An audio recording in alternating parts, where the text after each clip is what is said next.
ਜ਼ਕਰੀਆ ਬਾਪ 1 ਘੋੜਿਆਂ ਅਤੇ ਸਿੰਘਾਂ ਦੇ ਦਰਸ਼ਨ। ਦਾਰਾ ਦੇ ਦੂਜੇ ਵਰ੍ਹੇ ਦੇ 8ਵੇਂ ਮਹੀਨੇ ਵਿੱਚ ਯਹੋਵਾ ਦੀ ਬਾਣੀ ਬਕਰਿਯਾਹ ਦੇ ਪੁੱਤਰ ਈਦੋ ਦੇ ਪੋਤਰੇ ਜ਼ਕਰੀਆ ਨਬੀ ਨੂੰ ਆਈ ਕਿ ਯਹੋਵਾ ਤੁਹਾਡੇ ਪਿਓ ਦਾਦਿਆਂ ਉੱਤੇ ਡਾਢਾ ਕੋਪਵਾਨ ਰਿਹਾ। ਤੂੰ ਉਨ੍ਹਾਂ ਨੂੰ ਆਖ ਕਿ ਸੈਨਾ ਦਾ ਯਹੋਵਾ ਇਉਂ ਫਰਮਾਉਂਦਾ ਹੈ, ਤੁਸੀਂ ਮੇਰੀ ਵੱਲ ਮੁੜੋ, ਸੈਨਾ ਦੇ ਯਹੋਵਾ ਦਾ ਵਾਕ ਹੈ ਤਾਂ ਮੈਂ ਤੁਹਾਡੀ ਵੱਲ ਮੁੜਾਂਗਾ। ਸੈਨਾ ਦਾ ਯਹੋਵਾ ਆਖਦਾ ਹੈ, ਤੁਸੀਂ ਆਪਣੇ ਪਿਓ ਦਾਦਿਆਂ ਵਰਗੇ ਨਾ ਹੋਵੋ, ਜਿਨ੍ਹਾਂ ਨੂੰ ਪਹਿਲੇ ਨਬੀਆਂ ਨੇ ਉੱਚੀ ਦੇ ਕੇ ਆਖਿਆ ਕਿ ਸੈਨਾ ਦਾ ਯਹੋਵਾ ਇਉਂ ਆਖਦਾ ਹੈ, ਤੁਸੀਂ ਆਪਣੀਆਂ ਬੁਰੀਆਂ ਰਾਹਾਂ ਤੋਂ ਅਤੇ ਬੁਰਿਆਂ ਕੰਮਾਂ ਤੋਂ ਤਾਂ ਮੁੜੋ, ਪਰ ਉਨ੍ਹਾਂ ਨਾ ਸੁਣਿਆ ਅਤੇ ਨਾ ਮੇਰੀ ਵੱਲ ਗੌਰ ਕੀਤਾ। ਯਹੋਵਾ ਦਾ ਵਾਕ ਹੈ, ਤੁਹਾਡੇ ਪਿਓ ਦਾਦੇ ਉਹ ਕਿੱਥੇ ਹਨ ਅਤੇ ਕੀ ਨਬੀ ਸਦਾ ਤੀਕ ਜਿਉਂਦੇ ਰਹਿਣਗੇ? ਪਰ ਮੇਰੇ ਬਚਨ ਅਤੇ ਮੇਰੀਆਂ ਵਿਧੀਆਂ ਜਿਨ੍ਹਾਂ ਦਾ ਮੈਂ ਆਪਣੇ ਸੇਵਾਦਾਰ ਨਬੀਆਂ ਨੂੰ ਹੁਕਮ ਦਿੱਤਾ ਸੀ ਕਿ ਉਹ ਤੁਹਾਡੇ ਪਿਓ ਦਾਦਿਆਂ ਨੂੰ ਨਹੀਂ ਅੱਪੜੀਆਂ, ਸਗੋਂ ਉਹ ਮੁੜੇ ਅਤੇ ਆਖਿਆ ਕਿ ਸੈਨਾ ਦੇ ਯਹੋਵਾ ਨੇ ਜਿਵੇਂ ਸਾਡੇ ਨਾਲ ਵਰਤਣਾ ਚਾਹਿਆ ਤਿਵੇਂ ਸਾਡੀਆਂ ਰਾਹਾਂ ਅਤੇ ਸਾਡਿਆਂ ਕੰਮਾਂ ਦੇ ਅਨੁਸਾਰ ਸਾਡੇ ਨਾਲ ਵਰਤਾਓ ਕੀਤਾ। ਦਾਰਾ ਦੇ ਦੂਜੇ ਵਰ੍ਹੇ ਦੇ 11ਵੇਂ ਮਹੀਨੇ ਦੀ 24 ਤਰੀਕ ਨੂੰ, ਅਤੇ ਉਹ ਸ਼ਬਾਟ ਦਾ ਮਹੀਨਾ ਸੀ, ਯਹੋਵਾ ਦਾ ਬਚਨ ਬਕਰਿਯਾਹ ਦੇ ਪੁੱਤਰ ਈਦੋ ਦੇ ਪੋਤਰੇ ਜ਼ਕਰੀਆ ਨਬੀ ਨੂੰ ਆਇਆ ਕਿ ਮੈਂ ਰਾਤ ਨੂੰ ਡਿੱਠਾ ਤਾਂ ਵੇਖੋ, ਇੱਕ ਮਨੁੱਖ ਲਾਲ ਘੋੜੇ ਉੱਤੇ ਸਵਾਰ ਮਹਿੰਦੀ ਦੇ ਬੂਟਿਆਂ ਵਿੱਚ, ਜਿਹੜੇ ਨੀਵੇਂ ਥਾਂ ਉੱਤੇ ਸਨ, ਖੜਾ ਸੀ। ਉਸ ਦੇ ਮਗਰ ਲਾਲ ਕਮੈਤ ਔਰ ਚਿੱਟੇ ਘੋੜੇ ਸਨ। ਤਾਂ ਮੈਂ ਆਖਿਆ, ਹੇ ਮੇਰੇ ਪ੍ਰਭੂ, ਇਹ ਕੀ ਹਨ? ਉਸ ਦੂਤ ਨੇ ਜਿਹੜਾ ਮੇਰੇ ਨਾਲ ਗੱਲਾਂ ਕਰਦਾ ਸੀ ਮੈਨੂੰ ਆਖਿਆ, ਮੈਂ ਤੈਨੂੰ ਵਿਖਾਵਾਂਗਾ ਕਿ ਇਹ ਕੀ ਹਨ। ਸੋ ਉਸ ਮਨੁੱਖ ਨੇ ਜਿਹੜਾ ਮਹਿੰਦੀ ਦੇ ਬੂਟਿਆਂ ਵਿੱਚ ਖਲੋਤਾ ਸੀ ਉੱਤਰ ਦੇ ਕੇ ਆਖਿਆ, ਇਹ ਉਹ ਹਨ ਜਿਨ੍ਹਾਂ ਨੂੰ ਯਹੋਵਾ ਨੇ ਧਰਤੀ ਵਿੱਚ ਦੌਰੇ ਲਈ ਘੱਲਿਆ ਹੈ। ਉਨ੍ਹਾਂ ਨੇ ਯਹੋਵਾ ਦੇ ਦੂਤ ਨੂੰ ਜਿਹੜਾ ਮਹਿੰਦੀ ਦੇ ਬੂਟਿਆਂ ਵਿੱਚ ਖੜਾ ਸੀ ਉੱਤਰ ਦੇ ਕੇ ਆਖਿਆ ਕਿ ਅਸਾਂ ਧਰਤੀ ਦਾ ਆਪ ਦੌਰਾ ਕੀਤਾ ਹੈ ਅਤੇ ਵੇਖੋ, ਸਾਰੀ ਧਰਤੀ ਅਮਨ ਨਾਲ ਵਸਦੀ ਹੈ। ਅੱਗੋਂ ਯਹੋਵਾ ਦੇ ਦੂਤ ਨੇ ਉੱਤਰ ਦੇ ਕੇ ਆਖਿਆ, ਹੇ ਸੈਨਾ ਦੇ ਯਹੋਵਾ, ਤੂੰ ਕਦ ਤੀਕ ਯਰੂਸ਼ਲਮ ਔਰ ਯਹੂਦਾ ਦੇ ਸ਼ਹਿਰਾਂ ਉੱਤੇ ਰਹਿਮ ਨਾ ਕਰੇਂਗਾ, ਜਿਨ੍ਹਾਂ ਉੱਤੇ ਤੂੰ ਇਹ 70 ਵਰ੍ਹੇ ਗਜ਼ਬ ਵਿੱਚ ਰਿਹਾ ਹੈ? ਤਾਂ ਯਹੋਵਾ ਨੇ ਉਸ ਦੂਤ ਨੂੰ ਜਿਹੜਾ ਮੇਰੇ ਨਾਲ ਗੱਲਾਂ ਕਰਦਾ ਸੀ ਚੰਗੇ ਅਤੇ ਦਿਲਾਸੇ ਦੇ ਸ਼ਬਦਾਂ ਵਿੱਚ ਉੱਤਰ ਦਿੱਤਾ। ਫਿਰ ਉਸ ਦੂਤ ਨੇ ਜਿਹੜਾ ਮੇਰੇ ਨਾਲ ਗੱਲਾਂ ਕਰਦਾ ਸੀ ਮੈਨੂੰ ਆਖਿਆ, ਪੁਕਾਰ ਕਿ ਸੈਨਾ ਦਾ ਯਹੋਵਾ ਇਉਂ ਆਖਦਾ ਹੈ, ਯਰੂਸ਼ਲਮ ਲਈ ਮੈਨੂੰ ਅਣਖ ਹੈ ਅਤੇ ਸਿਯੋਨ ਲਈ ਵੱਡੀ ਅਣਖ ਹੈ। ਮੈਂ ਇਹਨਾਂ ਕੌਮਾਂ ਨਾਲ ਅਤ ਵੱਡਾ ਕੋਪਵਾਨ ਰਿਹਾ ਜਿਹੜੀਆਂ ਅਗੰਮ ਵਿੱਚ ਸਨ, ਕਿਉਂ ਜੋ ਮੇਰਾ ਕੋਪ ਥੋੜਾ ਜਿਹਾ ਸੀ, ਪਰ ਉਹਨਾਂ ਨੇ ਉਸ ਬਿਪਤਾ ਨੂੰ ਵਧਾ ਦਿੱਤਾ। ਇਸ ਲਈ ਯਹੋਵਾ ਇਉਂ ਆਖਦਾ ਹੈ, ਮੈਂ ਰਹਿਮ ਨਾਲ ਯਰੂਸ਼ਲਮ ਨੂੰ ਮੁੜ ਆਇਆ ਹਾਂ। ਮੇਰਾ ਭਵਨ ਇਸ ਵਿੱਚ ਉਸਾਰਿਆ ਜਾਵੇਗਾ। ਸੈਨਾ ਦੇ ਯਹੋਵਾ ਦਾ ਵਾਕ ਹੈ ਅਤੇ ਯਰੂਸ਼ਲਮ ਦੇ ਉੱਤੇ ਨਾਪ ਦੀ ਰੱਸੀ ਖਿੱਚੀ ਜਾਵੇਗੀ। ਫੇਰ ਪੁਕਾਰ ਕਿ ਸੈਨਾ ਦਾ ਯਹੋਵਾ ਇਉਂ ਆਖਦਾ ਹੈ, ਮੇਰੇ ਨਗਰ ਫੇਰ ਪਦਾਰਥਾਂ ਨਾਲ ਉਛਲਣਗੇ। ਯਹੋਵਾ ਫੇਰ ਸਿਯੋਨ ਨੂੰ ਤਸੱਲੀ ਦੇਵੇਗਾ ਔਰ ਯਰੂਸ਼ਲਮ ਨੂੰ ਫੇਰ ਚੁਣੇਗਾ। ਮੈਂ ਅੱਖਾਂ ਚੁੱਕ ਕੇ ਡਿਠਾ ਤਾਂ ਵੇਖੋ 4 ਸਿੰਘ ਸਨ। ਤਾਂ ਮੈਂ ਉਸ ਦੂਤ ਨੂੰ ਜਿਹੜਾ ਮੇਰੇ ਨਾਲ ਗੱਲਾਂ ਕਰਦਾ ਸੀ ਆਖਿਆ, ਇਹ ਕੀ ਹਨ? ਉਸ ਮੈਨੂੰ ਆਖਿਆ, ਇਹ ਸਿੰਘ ਹਨ ਜਿਨ੍ਹਾਂ ਨੇ ਯਹੂਦਾ, ਇਜ਼ਰਾਈਲ ਔਰ ਯਰੂਸ਼ਲਮ ਨੂੰ ਖੇਰੂ ਕਰ ਦਿੱਤਾ ਹੈ। ਤਾਂ ਯਹੋਵਾ ਨੇ ਮੈਨੂੰ 4 ਲੁਹਾਰ ਵਿਖਾਏ। ਤਾਂ ਮੈਂ ਆਖਿਆ, ਇਹ ਕੀ ਕਰਨ ਆਏ ਹਨ? ਉਸ ਆਖਿਆ ਕਿ ਇਹ ਉਹ ਸਿੰਘ ਹਨ ਜਿਨ੍ਹਾਂ ਨੇ ਯਹੂਦਾ ਨੂੰ ਖੇਰੂ ਕੀਤਾ। ਭਾਈ, ਕੋਈ ਮਨੁੱਖ ਸਿਰ ਨਾ ਚੁੱਕੇ।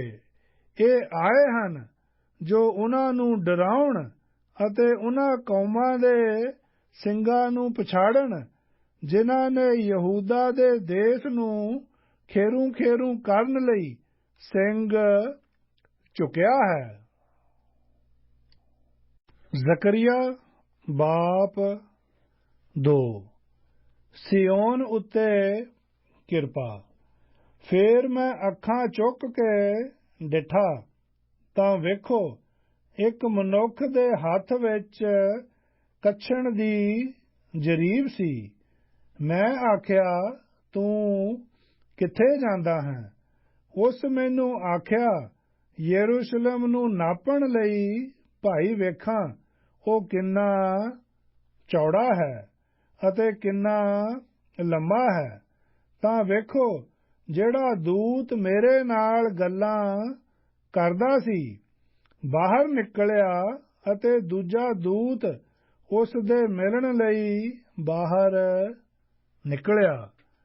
ਉਸ ਨੇ ਉਹਨੂੰ ਆਖਿਆ, ਦੌੜ ਕੇ ਉਸ ਜਵਾਨ ਨਾਲ ਗੱਲ ਕਰ ਕਿ ਯਰੂਸ਼ਲਮ ਆਦਮੀਆਂ ਅਤੇ ਆਪਣੇ ਵਿੱਚ ਦੇ ਪਸ਼ੂਆਂ ਦੇ ਵਾਧੇ ਦੇ ਕਾਰਨ ਬਿਨ ਫਸੀਲ ਪਿੰਡਾਂ ਵਾਂਗ ਵਸੇਗਾ।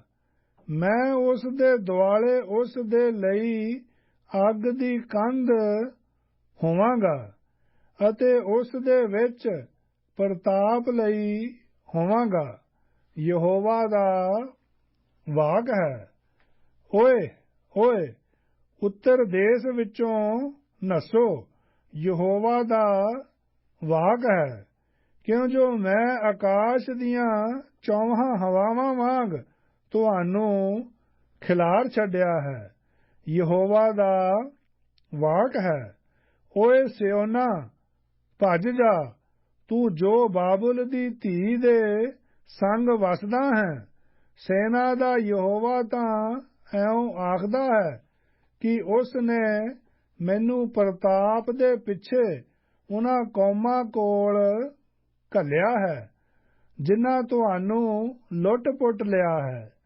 ਕਿਉਂ ਜੋ ਜਿਹੜਾ ਤੁਹਾਨੂੰ ਛੋਹੰਦਾ ਹੈ ਉਹ ਉਸ ਦੀ ਅੱਖ ਦੀ ਕਾਕੀ ਨੂੰ ਛੋਹੰਦਾ ਹੈ। ਵੇਖੋ ਤਾਂ ਮੈਂ ਉਹਨਾਂ ਉੱਤੇ ਆਪਣਾ ਹੱਥ ਹਿਲਾਵਾਂਗਾ ਕਿ ਉਹ ਆਪਣੇ ਦਾਸਾਂ ਲਈ ਲੁੱਟ ਦਾ ਮਾਲ ਹੋਣ। ਤਦ ਤੁਸੀਂ ਜਾਣੋਗੇ ਕਿ ਸੈਨਾ ਦੇ ਯਹੋਵਾ ਨੇ ਮੈਨੂੰ ਘੱਲਿਆ ਹੈ। ਹੇ ਸਿਯੋਨ ਦੀਏ ਧੀਏ ਜੈਕਾਰਾ ਗਜਾ ਅਤੇ ਆਨੰਦ ਹੋ, ਕਿਉਂ ਜੋ ਵੇਖ ਮੈਂ ਆ ਕੇ ਤੇਰੇ ਵਿੱਚ ਵਸਾਂਗਾ। ਯਹੋਵਾ ਦਾ ਵਾਕ ਹੈ। ਉਸ ਸਮੇਂ ਬਹੁਤ ਸਾਰੀਆਂ ਕੌਮਾਂ ਯਹੋਵਾ ਨਾਲ ਮੇਲ ਕਰ ਲੈਣਗੀਆਂ ਅਤੇ ਉਹ ਮੇਰੀ ਪਰਜਾ ਹੋਣਗੀਆਂ। ਮੈਂ ਉਹਨਾਂ ਦੇ ਵਿੱਚ ਵਸਾਂਗਾ। ਤਦ ਤੂੰ ਜਾਣੇਗੀ ਕਿ ਸੈਨਾ ਦੇ ਯਹੋਵਾ ਨੇ ਮੈਨੂੰ ਤੇਰੇ ਕੋਲ ਘੱਲਿਆ ਹੈ। ਯਹੋਵਾ ਯਹੂਦਾ ਨੂੰ ਪਵਿੱਤਰ ਭੂਮੀ ਉੱਤੇ ਆਪਣੀ ਮਿਲਖ ਦਾ ਹਿੱਸਾ ਠਹਿਰਾਵੇਗਾ ਅਤੇ ਯਰੂਸ਼ਲਮ ਨੂੰ ਫੇਰ ਚੁਣੇਗਾ। ਹੇ ਸਾਰੇ ਬਸ਼ਰੋ, ਯਹੋਵਾ ਦੇ ਅੱਗੇ ਚੁੱਪ ਹੋ ਜਾਓ, ਕਿਉਂ ਜੋ ਉਹ ਆਪਣੇ ਪਵਿੱਤਰ ਅਸਥਾਨ ਤੋਂ ਜਾਗ ਉੱਠਿਆ ਹੈ। ਜ਼ਕਰੀਆ ਬਾਪ 3। ਯਹੋਸ਼ੂਆ ਪ੍ਰਧਾਨ ਜਾਜਕ ਸ਼ਾਖ ਦਾ ਨਿਸ਼ਾਨ ਹੈ। ਫਿਰ ਉਸ ਮੈਨੂੰ ਵਿਖਾਇਆ ਕਿ ਪ੍ਰਧਾਨ ਜਾਜਕ ਯਹੋਸ਼ੂਆ ਯਹੋਵਾ ਦੇ ਦੂਤ ਦੇ ਸਨਮੁਖ ਖਲੋਤਾ ਹੈ ਅਤੇ ਸ਼ੈਤਾਨ ਉਸ ਦੇ ਸੱਜੇ ਹੱਥ ਉੱਤੇ ਖੜਾ ਹੈ। ਭਾਈ ਉਸ ਨਾਲ ਵਿਰੋਧ ਕਰੇ। ਤਾਂ ਯਹੋਵਾ ਨੇ ਸ਼ੈਤਾਨ ਨੂੰ ਆਖਿਆ, ਹੇ ਸ਼ੈਤਾਨ, ਯਹੋਵਾ ਤੈਨੂੰ ਝਿੜਕੇ। ਹਾਂ, ਯਹੋਵਾ ਜਿਸ ਯਰੂਸ਼ਲਮ ਨੂੰ ਚੁਣ ਲਿਆ ਹੈ ਤੈਨੂੰ ਝਿੜਕੇ। ਕਿ ਇਹ ਉਹ ਕੁੜਨੀ ਨਹੀਂ ਜਿਹੜੀ ਅੱਗ ਵਿੱਚੋਂ ਧੋਈ ਗਈ ਹੈ। ਯਹੋਸ਼ੂਆ ਮੈਲੇ ਕੱਪੜਿਆਂ ਨਾਲ ਦੂਤ ਦੇ ਸਨਮੁਖ ਖੜਾ ਸੀ। ਤਾਂ ਉਸ ਉਹਨਾਂ ਨੂੰ ਜਿਹੜੇ ਸਾਹਮਣੇ ਖੜੇ ਸਨ ਉੱਤਰ ਦੇ ਕੇ ਆਖਿਆ ਕਿ ਇਸ ਤੋਂ ਮੈਲੇ ਕੱਪੜੇ ਲਾ ਲਓ। ਅਤੇ ਉਹਨੇ ਉਸ ਨੂੰ ਆਖਿਆ, ਵੇਖ, ਮੈਂ ਤੇਰੀ ਬੁਰਿਆਈ ਤੈਥੋਂ ਦੂਰ ਕਰ ਦਿੱਤੀ ਹੈ ਅਤੇ ਤੈਨੂੰ ਕੀਮਤੀ ਬਸਤਰ ਪਵਾਵਾਂਗਾ। ਮੈਂ ਆਖਿਆ, ਇਸ ਦੇ ਸਿਰ ਉੱਤੇ ਉਹ ਸਾਫ਼ ਅਮਾਮਾ ਰੱਖਣ। ਤਾਂ ਉਹਨਾਂ ਨੇ ਉਸ ਦੇ ਸਿਰ ਉੱਤੇ ਸਾਫ਼ ਅਮਾਮਾ ਰੱਖਿਆ ਅਤੇ ਕੱਪੜੇ ਪਵਾਏ ਔਰ ਯਹੋਵਾ ਦਾ ਦੂਤ ਕੋਲ ਖਲੋਤਾ ਰਿਹਾ। ਯਹੋਵਾ ਦੇ ਦੂਤ ਨੇ ਯਹੋਸ਼ੂਆ ਨੂੰ ਤਾਕੀਦ ਕੀਤੀ ਕਿ ਸੈਨਾ ਦਾ ਯਹੋਵਾ ਇਉਂ ਆਖਦਾ ਹੈ, ਜੇ ਤੂੰ ਮੇਰੀਆਂ ਮਾਰਗਾਂ ਵਿੱਚ ਚੱਲੇਗਾ, ਜੇ ਤੂੰ ਮੇਰੇ ਹੁਕਮਾਂ ਦੀ ਪਾਲਣਾ ਕਰੇਗਾ, ਤਾਂ ਤੂੰ ਮੇਰੇ ਭਵਨ ਉੱਤੇ ਹਕੂਮਤ ਕਰੇਗਾ ਅਤੇ ਮੇਰੇ ਦਰਬਾਰ ਦੀ ਰਾਖੀ ਕਰੇਗਾ ਅਤੇ ਮੈਂ ਤੈਨੂੰ ਜਿਹੜੇ ਖੜੇ ਹਨ ਉਹਨਾਂ ਵਿੱਚ ਆਉਣ ਜਾਣ ਦਾ ਹੱਕ ਦਿਆਂਗਾ। ਹੇ ਯਹੋਸ਼ੂਆ ਪ੍ਰਧਾਨ ਜਾਜਕ, ਸੁਣੀ, ਤੂੰ ਅਤੇ ਤੇਰੇ ਸਾਥੀ ਜਿਹੜੇ ਤੇਰੇ ਸਨਮੁਖ ਬੈਠੇ ਹਨ, ਕਿਉਂ ਜੋ ਇਹ ਨਿਸ਼ਾਨ ਦੇ ਮਨੁੱਖ ਹਨ। ਵੇਖੋ ਨਾ, ਮੈਂ ਆਪਣੇ ਦਾਸ ਅਰਥਾਤ ਸ਼ਾਖ ਨੂੰ ਲੈ ਆਵਾਂਗਾ, ਕਿਉਂ ਜੋ ਉਸ ਪੱਥਰ ਨੂੰ ਵੇਖ ਜਿਹੜਾ ਮੈਂ ਯਹੋਸ਼ੂਆ ਦੇ ਅੱਗੇ ਰੱਖਿਆ ਹੈ। ਉਸ ਇੱਕੋ ਪੱਥਰ ਉੱਤੇ 7 ਅੱਖਾਂ ਹਨ। ਵੇਖ, ਮੈਂ ਇਸ ਉੱਤੇ ਇਹ ਲਿਖਤ ਉਕਾਰਾਂਗਾ, ਸੈਨਾ ਦੇ ਯਹੋਵਾ ਦਾ ਵਾਕ ਹੈ ਅਤੇ ਮੈਂ ਇੱਕੋ ਦਿਨ ਵਿੱਚ ਇਸ ਦੇਸ਼ ਦੀ ਬੁਰਿਆਈ ਨੂੰ ਦੂਰ ਕਰ ਦਿਆਂਗਾ। ਉਸ ਦਿਨ ਤੁਹਾਡੇ ਵਿੱਚੋਂ ਹਰ ਮਨੁੱਖ ਆਪਣੇ ਗੁਆਂਢੀ ਨੂੰ ਆਪਣੀ ਹਜ਼ੀਰ ਦੇ ਬਿਰਛ ਹੇਠ ਅਤੇ ਆਪਣੀ ਅੰਗੂਰੀ ਬੇਲ ਦੇ ਹੇਠ ਬੁਲਾਵੇਗਾ। ਸੈਨਾ ਦੇ ਯਹੋਵਾ ਦਾ ਵਾਕ ਹੈ। ਜ਼ਕਰੀਆ ਬਾਪ 4। ਸਮਾਦਾਨ ਅਤੇ ਜੈਤੂਨ ਦੇ ਬਿਰਛਾਂ ਦਾ ਦਰਸ਼ਨ। ਉਹ ਦੂਤ ਜਿਹੜਾ ਮੇਰੇ ਨਾਲ ਗੱਲਾਂ ਕਰਦਾ ਸੀ ਫੇਰ ਮੁੜਿਆ ਅਤੇ ਉਹਨੇ ਮੈਨੂੰ ਉਸ ਮਨੁੱਖ ਵਾਂਗ ਜਗਾਇਆ ਜਿਹੜਾ ਆਪਣੀ ਨੀਂਦ ਤੋਂ ਜਾਗਦਾ ਹੈ। ਉਸ ਮੈਨੂੰ ਆਖਿਆ, ਤੂੰ ਕੀ ਵੇਖਦਾ ਹੈ? ਮੈਂ ਆਖਿਆ, ਮੈਂ ਡਿੱਠਾ ਤਾਂ ਵੇਖੋ ਇੱਕ ਸ਼ਮਾਦਾਨ ਸਰਾਸਰ ਸੋਨੇ ਦਾ ਸੀ। ਉਹਦੇ ਸਿਰ ਉੱਤੇ ਇੱਕ ਕਟੋਰਾ ਸੀ ਅਤੇ ਉਸ ਉੱਤੇ 7 ਦੀਵੇ ਸਨ ਅਤੇ ਉਹਨਾਂ ਦੀਵਿਆਂ ਲਈ 7 ਨਾਲੀਆਂ ਸਨ ਜਿਹੜੀਆਂ ਉਸ ਦੇ ਸਿਰ ਉੱਤੇ ਸਨ। ਉਸ ਦੇ ਕੋਲ ਜੈਤੂਨ ਦੇ 2 ਬ੍ਰਿਛ ਸਨ, ਇੱਕ ਕਟੋਰੇ ਦੇ ਸੱਜੇ ਪਾਸੇ ਅਤੇ ਇੱਕ ਖੱਬੇ ਪਾਸੇ ਉੱਤੇ। ਫੇਰ ਮੈਂ ਦੂਤ ਨੂੰ ਜਿਹੜਾ ਮੇਰੇ ਨਾਲ ਗੱਲਾਂ ਕਰਦਾ ਸੀ ਆਖਿਆ ਕਿ ਹੇ ਮਾਲਕ, ਇਹ ਕੀ ਹਨ? ਤਾਂ ਦੂਤ ਨੇ ਜਿਹੜਾ ਮੇਰੇ ਨਾਲ ਗੱਲਾਂ ਕਰਦਾ ਸੀ ਆਖਿਆ ਕਿ ਤੂੰ ਨਹੀਂ ਜਾਣਦਾ ਇਹ ਕੀ ਹਨ? ਮੈਂ ਆਖਿਆ, ਨਹੀਂ ਮੇਰੇ ਪ੍ਰਭੂ। ਉਸ ਫਿਰ ਮੈਨੂੰ ਆਖਿਆ ਕਿ ਇਹ ਜ਼ਰੂਬਾਬਲ ਲਈ ਯਹੋਵਾ ਦਾ ਬਚਨ ਹੈ ਕਿ ਨਾ ਸ਼ਕਤੀ ਨਾਲ ਨਾ ਬਲ ਨਾਲ ਸਗੋਂ ਮੇਰੇ ਆਤਮਾ ਨਾਲ ਸੈਨਾ ਦੇ ਯਹੋਵਾ ਦਾ ਫਰਮਾਨ ਹੈ। ਹੇ ਵੱਡੇ ਪਹਾੜ, ਤੂੰ ਕੀ ਹੈ? ਤੂੰ ਜ਼ਰੂਬਾਬਲ ਦੇ ਅੱਗੇ ਮੈਦਾਨ ਹੋ ਜਾਵੇਂਗਾ ਅਤੇ ਉਹ ਚੋਟੀ ਦਾ ਪੱਥਰ ਹਾਕਾਂ ਨਾਲ ਬਾਹਰ ਲੈ ਆਵੇਗਾ ਕਿ ਇਹਦੇ ਲਈ ਕਿਰਪਾ ਹੋਵੇ।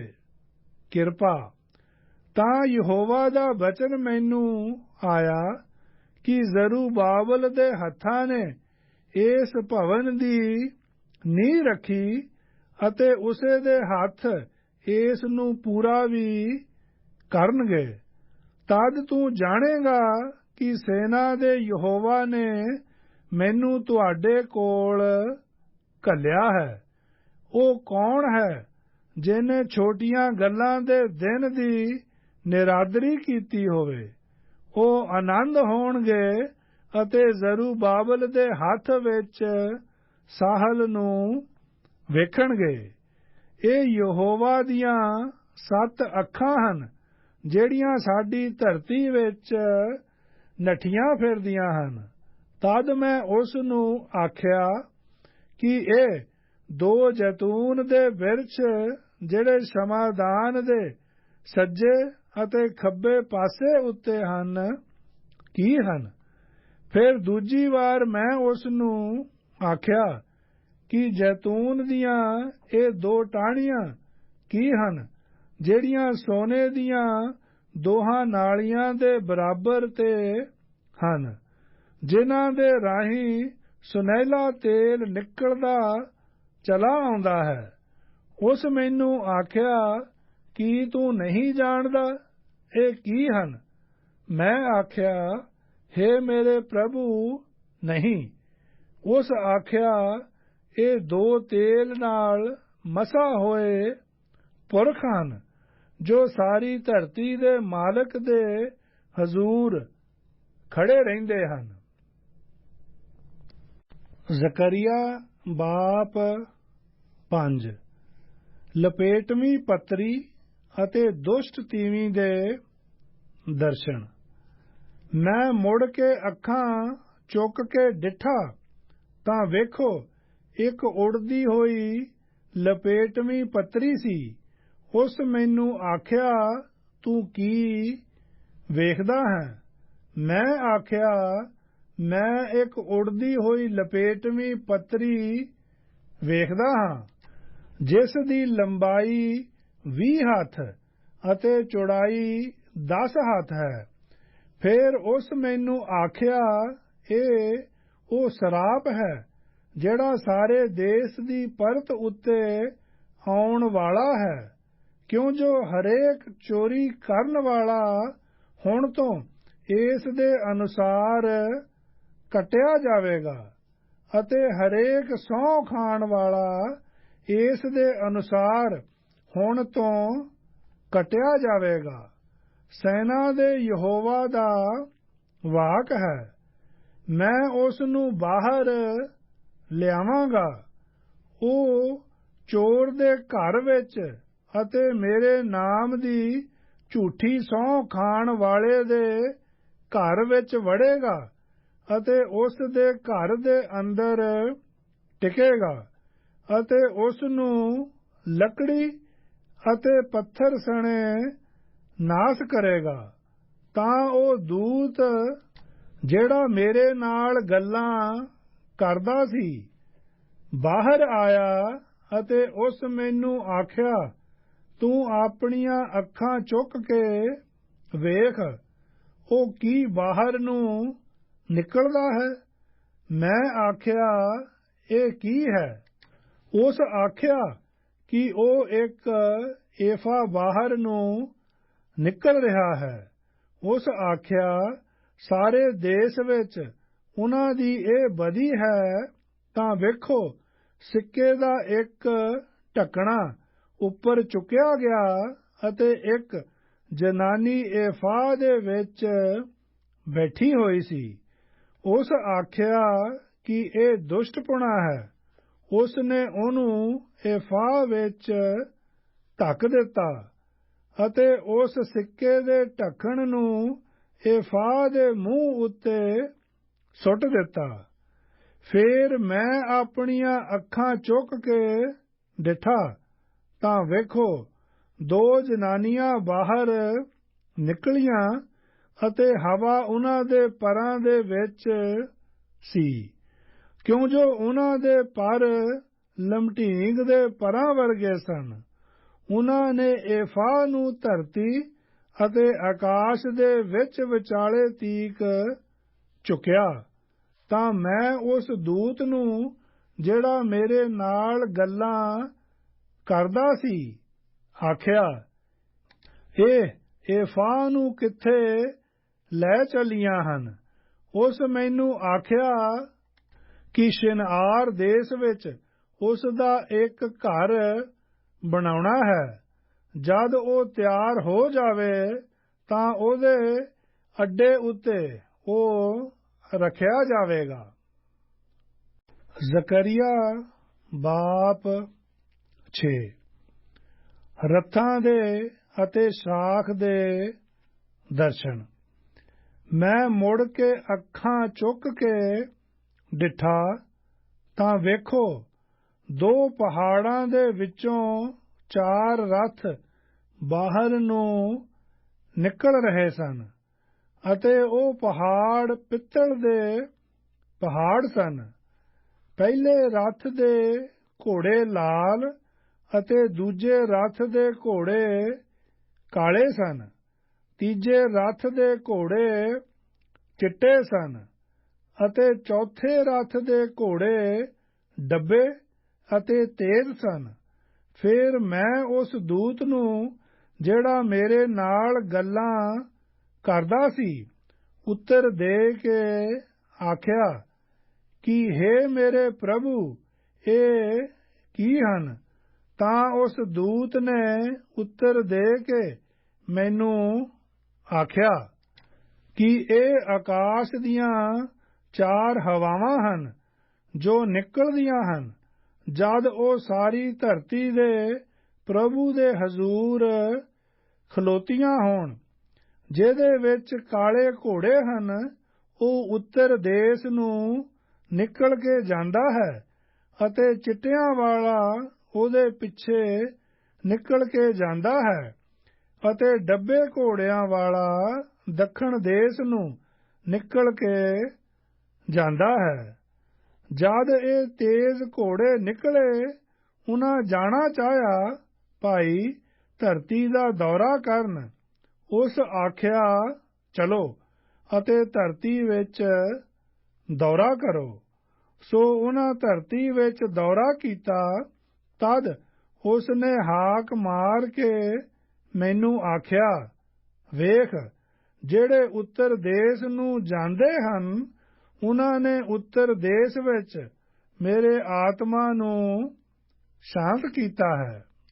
ਤਾਂ ਯਹੋਵਾ ਦਾ ਬਚਨ ਮੇਰੇ ਕੋਲ ਆਇਆ ਕਿ ਤੂੰ ਅਸੀਰਾਂ ਵਿੱਚੋਂ ਹਲਦੀ, ਟੋਬੀਆ ਅਤੇ ਯਦਾਯਾਹ ਨੂੰ ਲੈ ਅਤੇ ਤੂੰ ਅੱਜ ਦੇ ਹੀ ਦਿਨ ਆ ਅਤੇ ਸਫਨਿਯਾਹ ਦੇ ਪੁੱਤਰ ਯੋਸ਼ੀਯਾਹ ਦੇ ਘਰ ਜਾ, ਜਿੱਥੇ ਉਹ ਬਾਬਲ ਤੋਂ ਆਏ ਹਨ, ਅਤੇ ਚਾਂਦੀ ਸੋਨਾ ਲੈ ਕੇ ਤਾਜ ਬਣਾ ਅਤੇ ਪ੍ਰਧਾਨ ਜਾਜਕ ਯਹੋਸਾਦਾਕ ਦੇ ਪੁੱਤਰ ਯਹੋਸ਼ੂਆ ਦੇ ਸਿਰ ਉੱਤੇ ਰੱਖ। ਅਤੇ ਤੂੰ ਉਹਨੂੰ ਆਖ ਕਿ ਸੈਨਾ ਦਾ ਯਹੋਵਾ ਇਉਂ ਆਖਦਾ ਹੈ ਕਿ ਵੇਖੋ, ਇੱਕ ਪੁਰਖ ਜਿਹਦਾ ਨਾਮ ਸ਼ਾਖ ਹੈ, ਉਹ ਆਪਣੇ ਥਾਂ ਤੋਂ ਸ਼ਾਖਾਂ ਦੇਵੇਗਾ ਅਤੇ ਯਹੋਵਾ ਦੀ ਹੈਕਲ ਨੂੰ ਬਣਾਵੇਗਾ। ਉਹੀ ਯਹੋਵਾ ਦੀ ਹੈਕਲ ਨੂੰ ਬਣਾਵੇਗਾ। ਉਹ ਸ਼ਾਨ ਵਾਲਾ ਹੋਵੇਗਾ ਅਤੇ ਉਹ ਆਪਣੇ ਸਿੰਘਾਸਨ ਉੱਤੇ ਬੈਠ ਕੇ ਹਕੂਮਤ ਕਰੇਗਾ। ਅਤੇ ਇੱਕ ਜਾਜਕ ਵੀ ਆਪਣੇ ਸਿੰਘਾਸਨ ਉੱਤੇ ਹੋਵੇਗਾ ਅਤੇ ਦੋਹਾਂ ਦੇ ਵਿੱਚ ਸ਼ਾਂਤੀ ਦੇ ਮਤੇ ਹੋਣਗੇ। ਅਤੇ ਉਹ ਤਾਜ ਹੇਲਮ ਲਈ, ਟੋਬੀਆ ਲਈ, ਯਦਾਯਾਹ ਲਈ ਅਤੇ ਸਫਨਿਯਾਹ ਦੇ ਪੁੱਤਰ ਹੇਠ ਲਈ ਯਹੋਵਾ ਦੀ ਹੈਕਲ ਵਿੱਚ ਯਾਦਗਾਰੀ ਲਈ ਹੋਵੇਗਾ।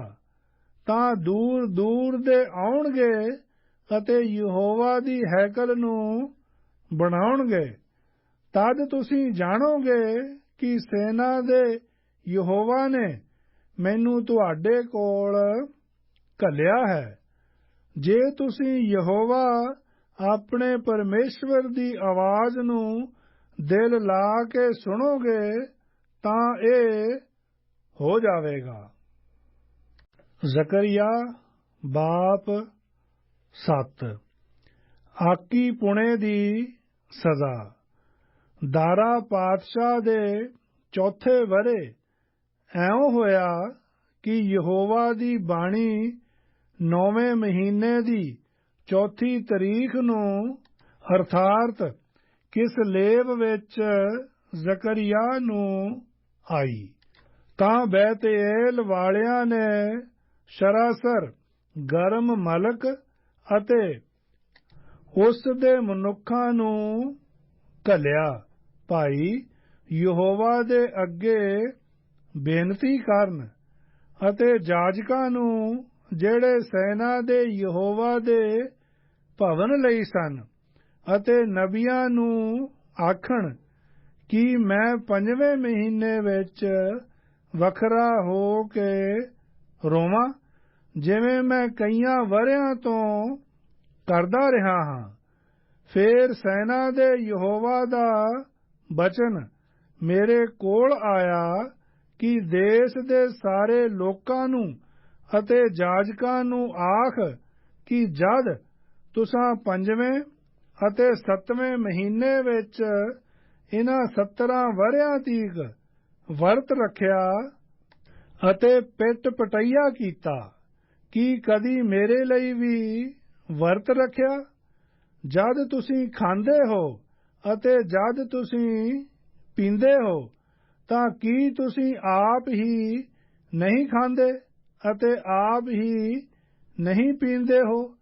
ਕੀ ਇਹ ਉਹ ਗੱਲਾਂ ਨਹੀਂ ਹਨ ਜਿਹੜੀਆਂ ਯਹੋਵਾ ਨੇ ਪਹਿਲੇ ਨਬੀਆਂ ਦੇ ਰਾਹੀਂ ਪੁਕਾਰੀਆਂ ਸਨ, ਜਦ ਯਰੂਸ਼ਲਮ ਵਸਦਾ ਸੀ ਅਤੇ ਸੁਖੀ ਸੀ ਅਤੇ ਉਹਦੇ ਆਲੇ ਦੁਆਲੇ ਦੇ ਨਗਰ ਔਰ ਦੱਖਣ ਔਰ ਬੇਟ ਵਸਦੇ ਸਨ?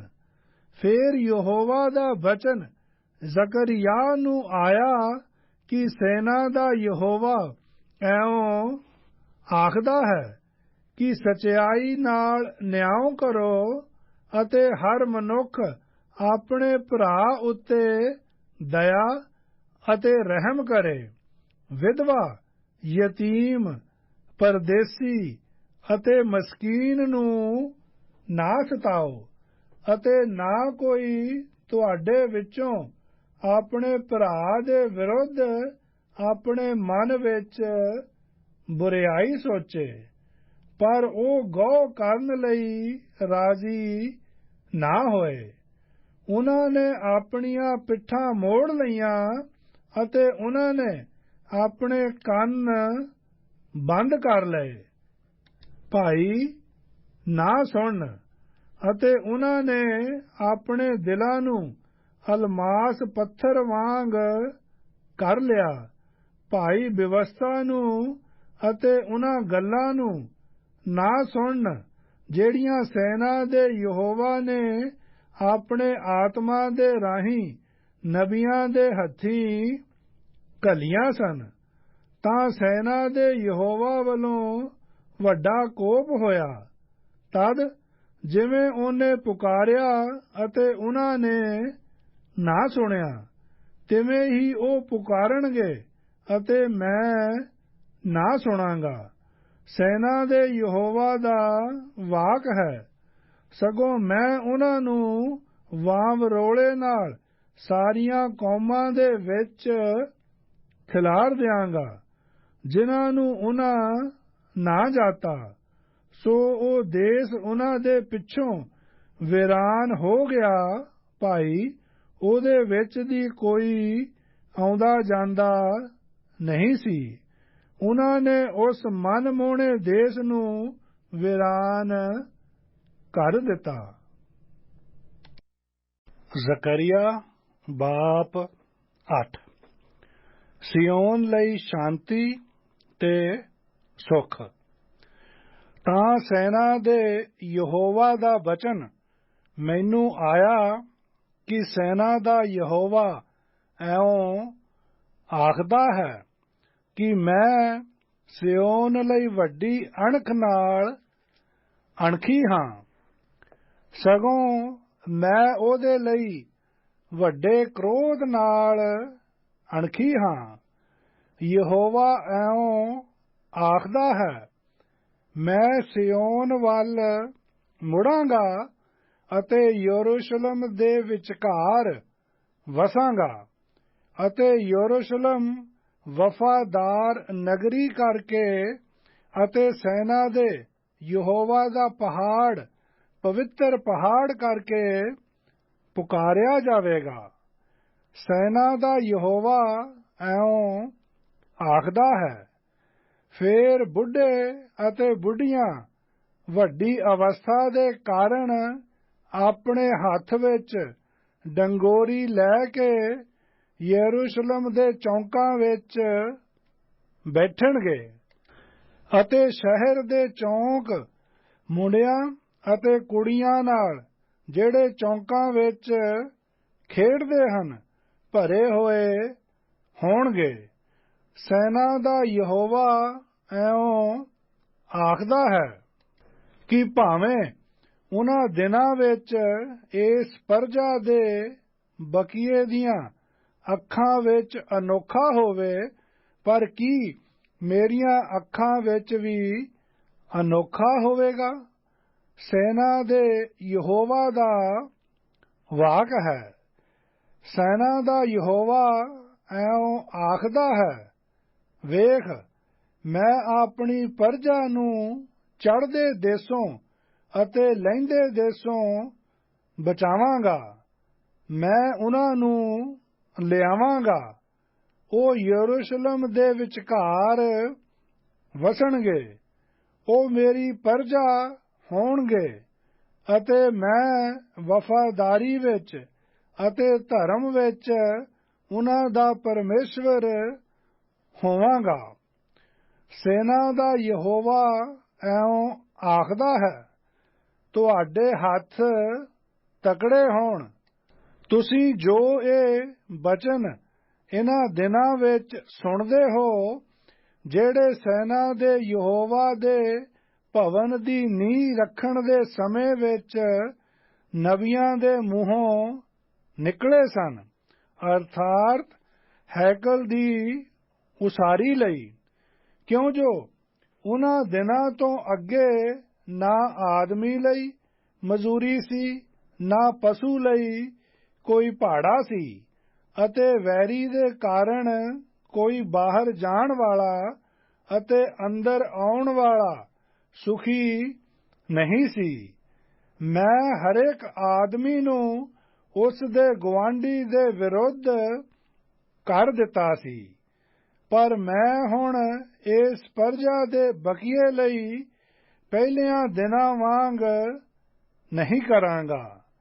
ਸੈਨਾ ਦੇ ਯਹੋਵਾ ਦਾ ਵਾਕ ਹੈ, ਕਿਉਂ ਜੋ ਬੀ ਸ਼ਾਂਤੀ ਦਾ ਹੋਵੇਗਾ, ਅੰਗੂਰੀ ਬੇਲ ਆਪਣਾ ਫਲ ਦੇਵੇਗੀ, ਧਰਤੀ ਆਪਣੀ ਪੈਦਾਵਾਰ ਦੇਵੇਗੀ ਅਤੇ ਆਕਾਸ਼ ਆਪਣੀ ਤਰੇਲ ਦੇਵੇਗਾ।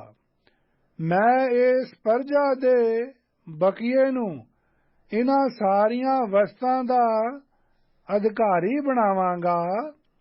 ਐਉਂ ਹੋਵੇਗਾ, ਹੇ ਯਹੂਦਾ ਦੇ ਘਰਾਨੇ ਅਤੇ ਇਜ਼ਰਾਈਲ ਦੇ ਘਰਾਨੇ, ਜਿਵੇਂ ਤੁਸੀਂ ਕੌਮਾਂ ਵਿੱਚ ਸਰਾਪ ਦਾ ਕਾਰਨ ਸੋ, ਤਿਵੇਂ ਮੈਂ ਤੁਹਾਨੂੰ ਬਚਾਵਾਂਗਾ ਅਤੇ ਤੁਸੀਂ ਬਰਕਤ ਦਾ ਕਾਰਨ ਹੋਵੋਗੇ। ਤੁਸੀਂ ਨਾ ਡਰੋ ਔਰ ਤੁਹਾਡੇ ਹੱਥ ਤਕੜੇ ਹੋਣ, ਕਿਉਂ ਜੋ ਸੈਨਾ ਦਾ ਯਹੋਵਾ ਐਉਂ ਆਖਦਾ ਹੈ ਕਿ ਜਿਵੇਂ ਮੈਂ ਤੁਹਾਡੇ ਨਾਲ ਬੁਰਿਆਈ ਕਰਨੀ ਠਾਣ ਲਈ ਸੀ, ਜਦ ਤੁਹਾਡੇ ਪਿਓ ਦਾਦਿਆਂ ਨੇ ਮੈਨੂੰ ਕੋਪਵਾਨ ਕੀਤਾ ਅਤੇ ਮੈਂ ਨਾ ਪਛਤਾਇਆ। ਸੈਨਾ ਦੇ ਯਹੋਵਾ ਨੇ ਆਖਿਆ, ਤਿਵੇਂ ਮੈਂ ਫੇਰ ਠਾਣ ਲਿਆ ਹੈ ਕਿ ਇਹਨਾਂ ਦਿਨਾਂ ਵਿੱਚ ਯਰੂਸ਼ਲਮ ਨਾਲ ਅਤੇ ਯਹੂਦਾ ਦੇ ਘਰਾਨੇ ਨਾਲ ਭਲਾਈ ਕਰਾਂ। ਤੁਸੀਂ ਨਾ ਡਰੋ, ਇਹ ਗੱਲਾਂ ਹਨ ਜਿਹੜੀਆਂ ਤੁਸਾਂ ਕਰਨੀਆਂ ਹਨ, ਅਤੇ ਤੁਹਾਡੇ ਵਿੱਚੋਂ ਹਰੇਕ ਆਪਣੇ ਗੁਆਂਢੀ ਨਾਲ ਸੱਚ ਬੋਲੇ। ਤੁਸੀਂ ਆਪਣੇ ਫਾਟਕਾਂ ਵਿੱਚ ਸਚਾਈ ਅਤੇ ਸ਼ਾਂਤੀ ਦਾ ਨਿਆਂ ਕਰੋ।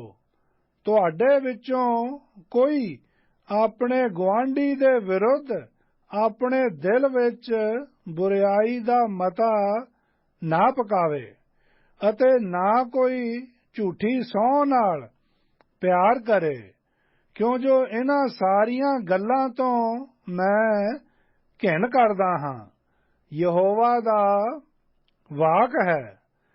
ਤਾਂ ਸੈਨਾ ਦੇ ਯਹੋਵਾ ਦਾ ਬਚਨ ਮੈਨੂੰ ਆਇਆ ਕਿ ਸੈਨਾ ਦਾ ਯਹੋਵਾ ਐਉਂ ਆਖਦਾ ਹੈ ਕਿ ਚੌਥੇ ਮਹੀਨੇ ਦਾ ਵਰਤ ਅਤੇ ਪੰਜਵੇਂ ਮਹੀਨੇ ਦਾ ਵਰਤ ਔਰ ਸੱਤਵੇਂ ਮਹੀਨੇ ਦਾ ਵਰਤ ਔਰ 10ਵੇਂ ਮਹੀਨੇ ਦਾ ਵਰਤ ਯਹੂਦਾ ਦੇ ਘਰਾਨੇ ਲਈ ਖੁਸ਼ੀ ਅਤੇ ਅਮਨ ਚੈਨ ਦੇ ਪਰਬ ਹੋਣਗੇ।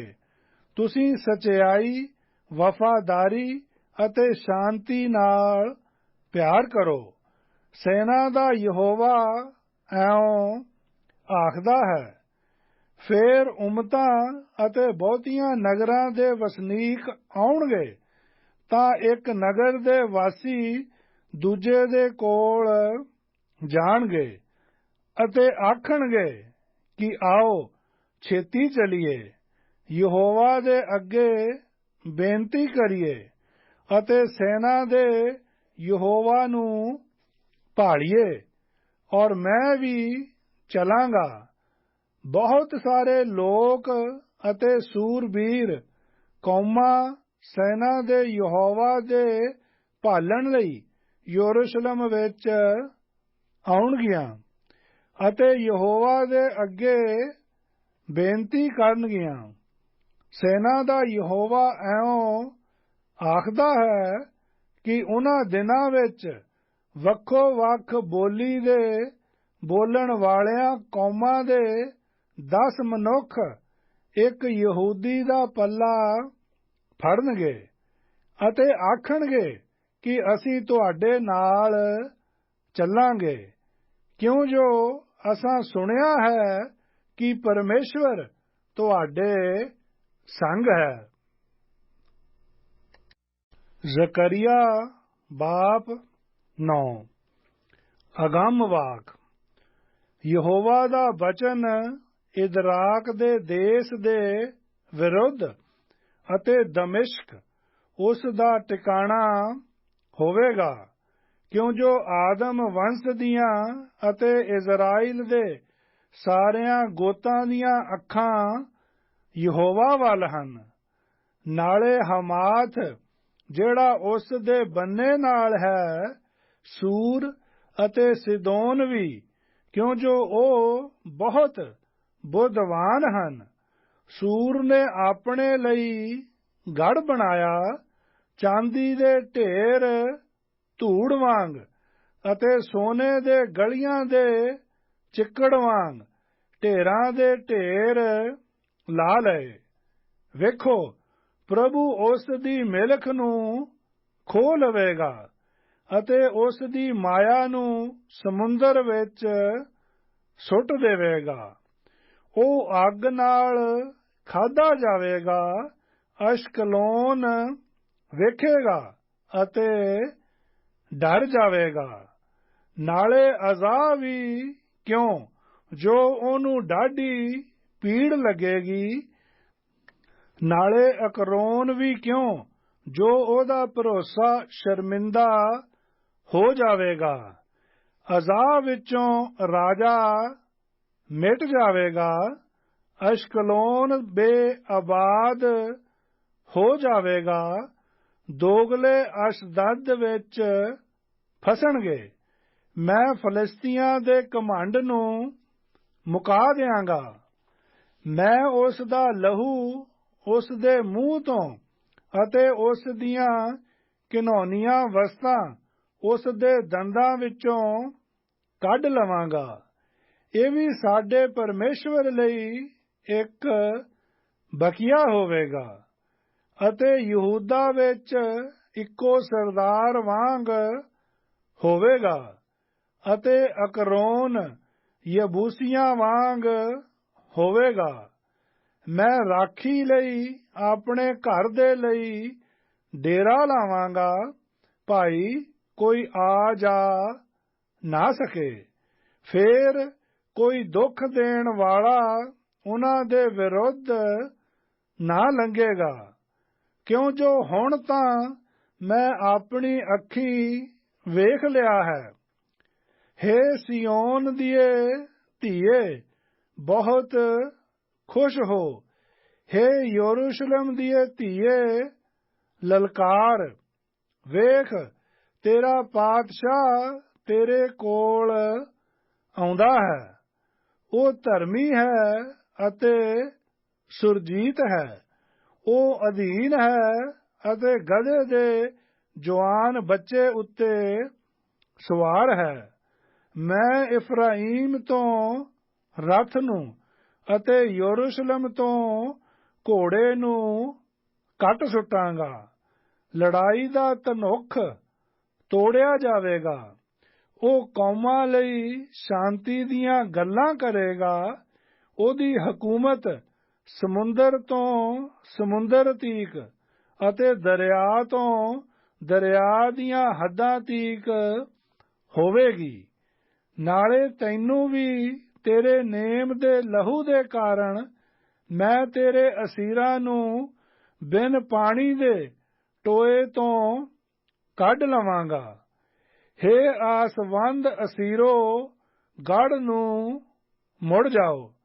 ਮੈਂ ਅੱਜ ਦੱਸਦਾ ਹਾਂ, ਮੈਂ ਤੈਨੂੰ ਦੁੱਗਣਾ ਮੋੜਾਂਗਾ। ਮੈਂ ਯਹੂਦਾ ਨੂੰ ਆਪਣੇ ਲਈ ਧਨੁੱਖ ਵਾਂਗ ਝੁਕਾਇਆ ਹੈ ਅਤੇ ਅਫਰਾਈਮ ਨੂੰ ਉਹਦਾ ਬਾਣ ਬਣਾਉਂਦਾ ਹਾਂ।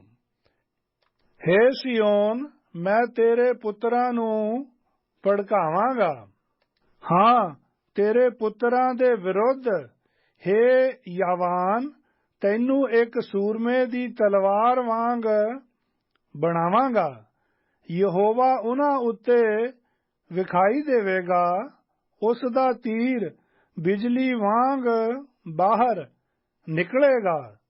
ਪ੍ਰਭੂ ਯਹੋਵਾ ਤੁਰੀ ਫੂਕੇਗਾ ਅਤੇ ਦੱਖਣੀ ਵਾਂਵਰੋਲੇ ਵਿੱਚ ਚੱਲੇਗਾ। ਸੈਨਾ ਦਾ ਯਹੋਵਾ ਉਹਨਾਂ ਨੂੰ ਢੱਕ ਲਵੇਗਾ। ਉਹ ਖਾਣਗੇ ਅਤੇ ਗੋਪੀਏ ਦੇ ਪੱਥਰਾਂ ਨੂੰ ਮਿਧਣਗੇ। ਉਹ ਪੀਣਗੇ ਅਤੇ ਖੀਵਿਆਂ ਵਾਂਗ ਰੌਲਾ ਪਾਉਣਗੇ। ਉਹ ਕਟੋਰਿਆਂ ਵਾਂਗ ਅਤੇ ਜਗਵੇਦੀ ਦੇ ਖੂੰਜਿਆਂ ਵਾਂਗ ਭਰ ਜਾਣਗੇ।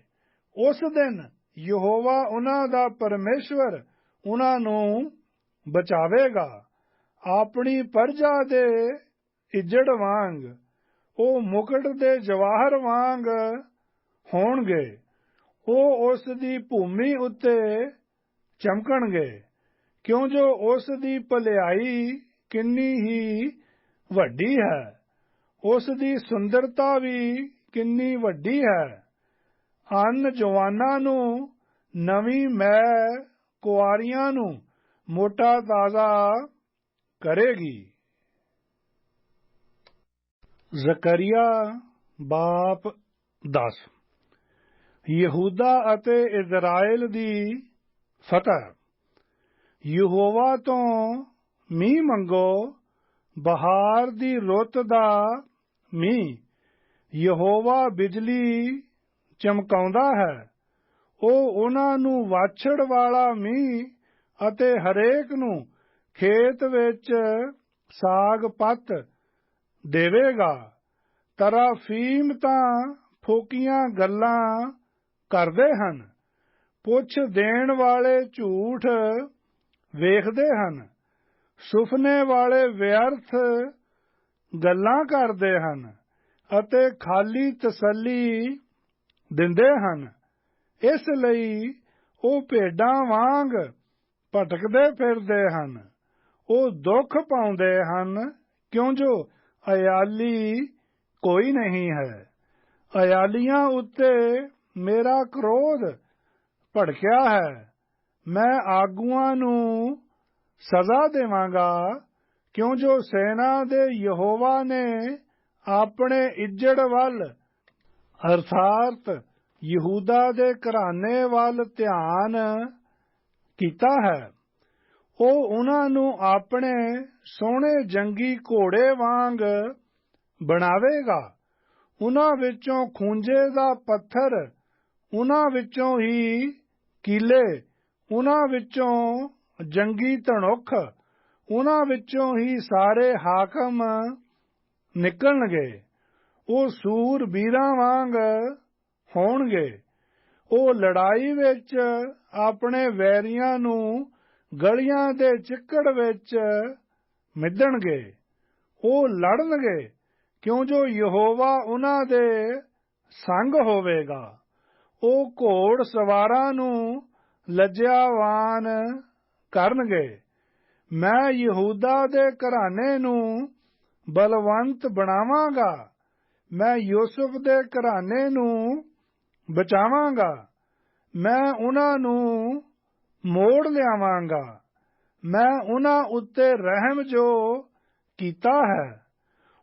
ਉਹ ਐਉਂ ਹੋਣਗੇ ਜਿਵੇਂ ਮੈਂ ਉਹਨਾਂ ਨੂੰ ਤਿਆਗਿਆ ਹੀ ਨਹੀਂ, ਕਿਉਂ ਜੋ ਮੈਂ ਯਹੋਵਾ ਉਹਨਾਂ ਦਾ ਪਰਮੇਸ਼ਵਰ ਹਾਂ ਅਤੇ ਮੈਂ ਉਹਨਾਂ ਨੂੰ ਉੱਤਰ ਦਿਆਂਗਾ। ਅਫਰਾਈਮ ਸੂਰਬੀਰ ਵਾਂਗ ਹੋਵੇਗਾ। ਉਹਨਾਂ ਦੇ ਦਿਲ ਆਨੰਦ ਹੋਣਗੇ ਜਿਵੇਂ ਮੈਂ ਨਾਲ। ਉਹਨਾਂ ਦੇ ਪੁੱਤਰ ਵੇਖਣਗੇ ਅਤੇ ਆਨੰਦ ਹੋਣਗੇ। ਉਹਨਾਂ ਦੇ ਦਿਲ ਯਹੋਵਾ ਵਿੱਚ ਖੁਸ਼ ਹੋਣਗੇ। ਮੈਂ ਸੀਟੀ ਵਜਾਵਾਂਗਾ ਅਤੇ ਮੈਂ ਉਹਨਾਂ ਨੂੰ ਇਕੱਠਾ ਕਰਾਂਗਾ। ਮੈਂ ਉਹਨਾਂ ਦਾ ਨਿਸਤਾਰਾ ਜੋ ਦਿੱਤਾ ਹੈ, ਉਹ ਵਧ ਜਾਣਗੇ ਜਿਵੇਂ ਵਧੇ ਹੋਏ ਸਨ। ਭਾਵੇਂ ਮੈਂ ਉਹਨਾਂ ਨੂੰ ਉਮਤਾਂ ਵਿੱਚ ਖਿਲਾਰ ਦਿੱਤਾ, ਪਰ ਉਹ ਦੂਰ ਦੇ ਦੇਸਾਂ ਵਿੱਚ ਮੈਨੂੰ ਚੇਤੇ ਕਰਨਗੇ। ਉਹ ਆਪਣੇ ਬੱਚਿਆਂ ਸਣੇ ਜਿਉਂਦੇ ਰਹਿਣਗੇ ਅਤੇ ਉਹ ਮੁੜਨਗੇ। ਮੈਂ ਉਹਨਾਂ ਨੂੰ ਮਿਸਰ ਦੇਸ਼ ਵਿੱਚੋਂ ਮੋੜ ਲਿਆਵਾਂਗਾ। ਮੈਂ ਅਸ਼ੂਰ ਵਿੱਚੋਂ ਉਹਨਾਂ ਨੂੰ ਇਕੱਠੇ ਕਰਾਂਗਾ। ਮੈਂ ਉਹਨਾਂ ਨੂੰ ਗਿਲਾਦ ਦੇਸ਼ ਅਤੇ ਲਬਾਨੋਨ ਵਿੱਚ ਲਿਆਵਾਂਗਾ। ਉਹ ਸਮਾਂ ਨਾ ਸਕਣਗੇ। ਉਹ ਬਿਪਤਾ ਦੇ ਸਮੁੰਦਰ ਤੋਂ ਲੰਘ ਜਾਵੇਗਾ। ਉਹ ਸਮੁੰਦਰ ਦੀਆਂ ਲਹਿਰਾਂ ਨੂੰ ਮਾਰੇਗਾ। ਨੀਲ ਦਰਿਆ ਸਾਰੇ ਦਾ ਸਾਰਾ ਸੁੱਕ ਜਾਵੇਗਾ। ਅਸ਼ੂਰ ਦਾ ਘਮੰਡ ਨੀਵਾਂ ਕੀਤਾ ਜਾਵੇਗਾ। ਮਿਸਰ ਦਾ ਰਾਜ ਡੰਡਾ ਜਾਂਦਾ ਰਹੇਗਾ। ਮੈਂ ਉਹਨਾਂ ਨੂੰ ਯਹੋਵਾ ਵਿੱਚ ਬਲਵੰਤ ਕਰਾਂਗਾ। ਉਹ ਉਸ ਦੇ ਨਾਮ ਵਿੱਚ ਤੁਰਨ ਫਿਰਨਗੇ। ਯਹੋਵਾ ਦਾ ਵਾਕ ਹੈ। ਜ਼ਕਰੀਆ ਬਾਪ 11। ਮੂਰਖ ਅਯਾਲੀ ਨਿਸ਼ਾਨਾਂ ਦੀਆਂ ਲਾਠੀਆਂ। ਲਬਾਨੋਨ ਆਪਣੇ ਦਰ ਖੋਲ ਭਾਈ, ਅੱਗ ਤੇਰੇ ਦਿਆਰਾਂ ਨੂੰ ਖਾ ਜਾਵੇ। ਹੇ ਸਰੂ, ਸਿਆਪਾ ਕਰ, ਕਿਉਂ ਜੋ ਦਿਆਰ ਡਿੱਗ ਪਿਆ। ਸ਼ਾਨ ਵਾਲੇ ਨਾਸ ਹੋ ਗਏ। ਬਾਸ਼ਾਨ ਦੇ ਬਲੂਤੋ, ਸਿਆਪਾ ਕਰੋ, ਕਿਉਂ ਜੋ ਗੜ੍ਹ ਵਾਲਾ ਜੰਗਲ ਢਹਿ ਪਿਆ ਹੈ। ਅਯਾਲੀਆਂ ਦੇ ਸਿਆਪੇ ਦੀ ਆਵਾਜ਼, ਕਿਉਂ ਜੋ ਉਹਨਾਂ ਦੀ ਸ਼ਾਨ ਨਾਸ ਹੋ ਗਈ। ਜਵਾਨ ਬੱਬਰ ਸ਼ੇਰਾਂ ਦੀ ਗੱਜਣ ਦੀ ਆਵਾਜ਼, ਯਰਦਨ ਦਾ ਜੰਗਲ ਨਾਸ ਹੋ ਗਿਆ। ਯਹੋਵਾ ਮੇਰੇ ਪਰਮੇਸ਼ਵਰ ਨੇ ਐਉਂ ਆਖਿਆ, ਉਹਨਾਂ ਭੇਡਾਂ ਨੂੰ ਚਰਾ ਜੋ ਕੱਟੀਆਂ ਜਾਣ ਨੂੰ ਹਨ, ਜਿਹੜੇ ਉਹਨਾਂ ਨੂੰ ਮੁੱਲ ਲੈਂਦੇ ਹਨ। ਉਹਨਾਂ ਨੂੰ ਕੱਟਣਗੇ ਅਤੇ ਸਜ਼ਾ ਨਾ ਪਾਉਣਗੇ। ਅਤੇ ਉਹਨਾਂ ਦੇ ਵੇਚਣ ਵਾਲੇ ਆਖਣਗੇ, ਯਹੋਵਾ ਮੁਬਾਰਕ ਹੋਵੇ। ਮੈਂ ਧਨੀ ਜੋ ਹੋ ਗਿਆ ਹਾਂ। ਉਹਨਾਂ ਦੇ ਅਯਾਲੀ ਉਹਨਾਂ ਉੱਤੇ ਤਰਸ ਨਹੀਂ ਖਾਂਦੇ। ਮੈਂ ਫੇਰ ਇਸ ਦੇਸ਼ ਦੇ ਵਾਸੀਆਂ ਉੱਤੇ ਤਰਸ ਨਹੀਂ ਖਾਵਾਂਗਾ। ਯਹੋਵਾ ਦਾ ਵਾਕ ਹੈ। ਵੇਖੋ, ਮੈਂ ਹਰ ਆਦਮੀ ਨੂੰ ਉਸ ਦੇ ਗੁਆਂਢੀ ਦੇ ਅਤੇ ਉਸ ਦੇ ਰਾਜੇ ਦੇ ਹੱਥ ਦੇ ਦਿਆਂਗਾ। ਉਹ ਇਸ ਦੇਸ਼ ਨੂੰ ਮਾਰਨਗੇ। ਮੈਂ ਉਹਨਾਂ ਦੇ ਹੱਥੋਂ ਨਹੀਂ ਛੁਡਾਵਾਂਗਾ। ਸੋ ਮੈਂ ਕੱਟੀਆਂ ਜਾਣ ਵਾਲੀਆਂ ਭੇਡਾਂ ਦਾ ਅਯਾਲੀ ਬਣਿਆ, ਅਰਥਾਤ ਮਾੜੀਆਂ ਭੇਡਾਂ ਦਾ। ਮੈਂ ਆਪਣੇ ਲਈ 2 ਲਾਠੀਆਂ ਲਈਆਂ, ਇੱਕ ਨੂੰ ਮਨੋਹਰਤਾ ਸੱਦਿਆ ਅਤੇ ਦੂਜੀ ਨੂੰ ਮਿਲਾਪ ਸੱਦਿਆ, ਅਤੇ ਮੈਂ ਭੇਡਾਂ ਨੂੰ ਚਰਾਇਆ। ਮੈਂ 1 ਮਹੀਨੇ ਵਿੱਚ 3 ਅਯਾਲੀਆਂ ਨੂੰ ਵੱਢ ਸੁੱਟਿਆ, ਜਿਨ੍ਹਾਂ ਤੋਂ ਮੇਰੀ ਜਾਨ ਦਿੱਕ ਸੀ, ਅਤੇ ਉਹਨਾਂ ਦੀ ਜਾਨ ਵੀ ਮੈਥੋਂ ਘਿਣ ਕਰਦੀ ਸੀ। ਤਦ ਮੈਂ ਆਖਿਆ, ਮੈਂ ਤੁਹਾਨੂੰ ਨਹੀਂ ਚਰਾਵਾਂਗਾ। ਮਰਨ ਵਾਲਾ ਮਰ ਜਾਵੇ ਅਤੇ ਨਾਸ ਹੋਣ ਵਾਲਾ ਨਾਸ ਹੋ ਜਾਵੇ, ਔਰ ਜਿਹੜੇ ਬਾਕੀ ਰਹਿਣ ਉਹ ਇੱਕ ਦੂਜਾ ਆਪਣੇ ਗੁਆਂਢੀ ਦਾ ਮਾਸ ਖਾਵੇ। ਤਾਂ ਮੈਂ ਆਪਣੀ ਮਨੋਹਰਤਾ ਲਾਠੀ ਲਈ ਅਤੇ ਉਹਦੇ ਟੋਟੇ ਕਰ ਦਿੱਤੇ। ਭਾਈ, ਮੈਂ ਆਪਣੇ ਨੇਮ ਨੂੰ, ਜਿਹੜਾ ਮੈਂ ਸਾਰੀਆਂ ਉਮਤਾਂ ਨਾਲ ਬੰਨ੍ਹਿਆ ਹੋਇਆ ਸੀ, ਤੋੜ ਲਵਾਂ। ਇਹ ਉਸ ਦਿਨ ਟੁੱਟ ਗਿਆ ਜਦ ਮਾੜੀਆਂ ਭੇਡਾਂ ਨੇ ਜਾਣ ਲਿਆ, ਜਿਹੜੀਆਂ ਮੇਰੀਆਂ ਰੱਖੀਆਂ ਹੋਈਆਂ ਸਨ, ਕਿ ਇਹ ਯਹੋਵਾ ਦਾ ਬਚਨ ਹੈ। ਤਦ ਮੈਂ ਉਹਨਾਂ ਨੂੰ ਆਖਿਆ, ਜੇ ਤੁਹਾਡੀ ਨਿਗਾਹ ਵਿੱਚ ਚੰਗਾ ਹੋਵੇ ਤਾਂ ਮੇਰੀ ਮਜ਼ਦੂਰੀ ਮੈਨੂੰ ਦਿਓ, ਨਹੀਂ ਤਾਂ ਨਾ ਸਹੀ। ਉਹਨਾਂ ਨੇ ਤੋਲ ਕੇ 30 ਰੁਪਈਏ ਮੇਰੀ ਮਜ਼ਦੂਰੀ ਦੇ ਮੈਨੂੰ ਦਿੱਤੇ। ਯਹੋਵਾ ਨੇ ਮੈਨੂੰ ਆਖਿਆ ਕਿ ਇਹਨਾਂ ਨੂੰ ਕੁਮਹਾਰ ਅੱਗੇ ਸੁੱਟ ਦੇ, ਅਰਥਾਤ ਉਸ ਵੱਡੇ ਮੁੱਲ ਨੂੰ ਜਿਹੜਾ ਉਹਨਾਂ ਵੱਲੋਂ ਮੇਰਾ ਮੁੱਲ ਪਿਆ ਸੀ। ਮੈਂ ਉਹ 30 ਰੁਪਏ ਲੈ ਕੇ ਯਹੋਵਾ ਦੇ ਭਵਨ ਵਿੱਚ ਕੁਮਹਾਰ ਅੱਗੇ ਸਿੱਟ ਦਿੱਤੇ। ਤਾਂ ਮੈਂ ਆਪਣੀ ਦੂਜੀ ਲਾਠੀ ਅਰਥਾਤ ਮਿਲਾਪ ਨਾਮੀ ਨੂੰ ਟੋਟੇ ਟੋਟੇ ਕਰ ਸੁੱਟਿਆ, ਤਾਂ ਜੋ ਮੈਂ ਬਰਾਦਰੀ ਨੂੰ ਜਿਹੜੀ ਯਹੋਵਾ ਵਿੱਚ ਅਤੇ ਇਜ਼ਰਾਈਲ ਵਿੱਚ ਹੈ ਤੋੜ ਦੇਵਾਂ। ਤਦ ਯਹੋਵਾ ਨੇ ਮੈਨੂੰ ਆਖਿਆ ਕਿ ਤੂੰ ਫੇਰ ਮੂਰਖ ਅਯਾਲੀ ਦਾ ਸਮਾਨ ਲੈ, ਕਿਉਂ ਜੋ ਵੇਖ ਮੈਂ ਦੇਸ਼ ਵਿੱਚ ਅਜਿਹੇ ਅਯਾਲੀ ਨੂੰ ਕਾਇਮ ਕਰਨ ਵਾਲਾ ਹਾਂ, ਜਿਹੜਾ ਨਾਸ ਹੋਣ ਵਾਲਿਆਂ ਦੀ ਖਬਰ ਨਾ ਲਵੇਗਾ, ਭਟਕਿਆਂ ਹੋਇਆਂ ਨੂੰ ਨਾ ਭਾਲੇਗਾ, ਫੱਟੜ ਦਾ ਇਲਾਜ ਨਾ ਕਰੇਗਾ ਅਤੇ ਚੰਗੇ ਭਲੇ ਨੂੰ ਨਾ ਚਰਾਵੇਗਾ, ਪਰ ਮੋਟਿਆਂ ਦਾ ਮਾਸ ਖਾਵੇਗਾ ਅਤੇ ਉਹਨਾਂ ਦੇ ਖੁਰ ਚੀਰ ਸੁੱਟੇਗਾ। ਹਾਏ ਉਸ ਮੇਰੇ ਮੂਰਖ ਅਯਾਲੀ ਲਈ, ਜਿਹੜਾ ਭੇਡਾਂ ਨੂੰ ਛੱਡ ਜਾਂਦਾ ਹੈ। ਤਲਵਾਰ ਉਸ ਦੀ ਬਾਂਹ ਉੱਤੇ ਅਤੇ ਉਸ ਦੀ ਸੱਜੀ ਅੱਖ ਉੱਤੇ ਆ ਪਵੇਗੀ, ਉਸ ਦੀ ਬਾਂਹ ਉੱਕੀ ਹੀ ਸੁੱਕ ਜਾਵੇਗੀ, ਉਸ ਦੀ ਸੱਜੀ ਅੱਖ ਉੱਕੀ ਹੀ ਫੁੱਟ ਜਾਵੇਗੀ। ਜ਼ਕਰੀਆ ਬਾਪ 12। ਇੱਕ ਅਗੰਮ ਵਾਕ। ਇਜ਼ਰਾਈਲ ਦੇ ਵਿਖੇ ਯਹੋਵਾ ਦਾ ਬਚਨ ਯਹੋਵਾ ਦਾ ਵਾਕ ਹੈ, ਜਿਹੜਾ ਆਕਾਸ਼ ਨੂੰ ਤਾਣਦਾ ਅਤੇ ਧਰਤੀ ਦੀ ਨੀਂਹ ਰੱਖਦਾ ਅਤੇ ਆਦਮੀ ਦਾ ਆਤਮਾ ਉਸ ਦੇ ਵਿੱਚ ਰਚਦਾ ਹੈ। ਵੇਖ, ਮੈਂ ਯਰੂਸ਼ਲਮ ਨੂੰ ਆਲੇ ਦੁਆਲੇ ਦੇ ਸਾਰੇ ਲੋਕਾਂ ਲਈ ਲੁੜਕਣ ਦਾ ਕਟੋਰਾ ਠਹਿਰਾਉਂਦਾ ਹਾਂ, ਨਾਲੇ ਇਹ ਯਹੂਦਾ ਦੇ ਵਿਰੁੱਧ ਵੀ ਹੋਵੇਗਾ। ਜਦ ਯਰੂਸ਼ਲਮ ਦੇ ਵਿਰੁੱਧ ਘੇਰਾ ਪਾਇਆ ਜਾਵੇਗਾ, ਮੈਂ ਉਸ ਦਿਨ ਯਰੂਸ਼ਲਮ ਨੂੰ ਸਾਰਿਆਂ ਲੋਕਾਂ ਲਈ ਇੱਕ ਭਾਰੀ ਪੱਥਰ ਠਹਿਰਾਵਾਂਗਾ। ਸਾਰੇ ਉਸ ਦੇ ਚੁੱਕਣ ਵਾਲੇ ਫੱਟੜ ਕੀਤੇ ਜਾਣਗੇ ਅਤੇ ਧਰਤੀ ਦੀਆਂ ਸਾਰੀਆਂ ਕੌਮਾਂ ਉਸ ਦੇ ਵਿਰੁੱਧ ਇਕੱਠੀਆਂ ਹੋਣਗੀਆਂ। ਯਹੋਵਾ ਦਾ ਵਾਕ ਹੈ।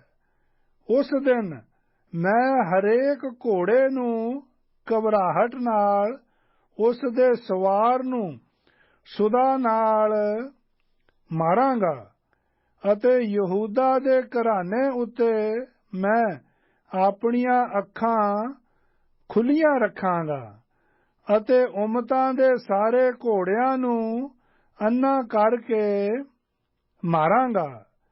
ਤਦ ਯਹੂਦਾ ਦੇ ਸਰਦਾਰ ਆਪਣੇ ਦਿਲ ਵਿੱਚ ਆਖਣਗੇ ਕਿ ਯਰੂਸ਼ਲਮ ਦੇ ਵਾਸੀ ਮੇਰੇ ਲਈ ਆਪਣੇ ਪਰਮੇਸ਼ਵਰ ਸੈਨਾ ਦੇ ਯਹੋਵਾ ਵਿੱਚ ਬਲ ਹਨ। ਉਸ ਦਿਨ ਮੈਂ ਯਹੂਦਾ ਦੇ ਸਰਦਾਰਾਂ ਨੂੰ ਲੱਕੜੀਆਂ ਵਿੱਚ ਅੱਗ ਦੀ ਅੰਗੀਠੀ ਵਾਂਗ ਅਤੇ ਪੁਲੀਆਂ ਵਿੱਚ ਅੱਗ ਦੇ ਮਸਾਲ ਵਾਂਗ ਠਹਿਰਾਵਾਂਗਾ। ਉਹ ਸੱਜੇ ਖੱਬੇ ਅਤੇ ਆਲੇ ਦੁਆਲੇ ਦੇ ਸਾਰੇ ਲੋਕਾਂ ਨੂੰ ਖਾ ਜਾਣਗੇ। ਅਤੇ ਯਰੂਸ਼ਲਮ ਦੇ ਵਾਸੀ ਫੇਰ ਯਰੂਸ਼ਲਮ ਵਿੱਚ ਆਪਣੇ ਥਾਂ ਹੀ ਵਸਣਗੇ। ਯਹੋਵਾ ਪਹਿਲਾਂ ਯਹੂਦਾ ਦੇ ਤੰਬੂਆਂ ਨੂੰ ਬਚਾਵੇਗਾ। ਇਸ ਲਈ ਭਾਈ ਦਾਊਦ ਦੇ ਘਰਾਣੇ ਦਾ ਪ੍ਰਤਾਪ ਅਤੇ ਯਰੂਸ਼ਲਮ ਦੇ ਵਾਸੀਆਂ ਦਾ ਪ੍ਰਤਾਪ ਯਹੂਦਾ ਤੋਂ ਉੱਚਾ ਨਾ ਹੋਵੇ।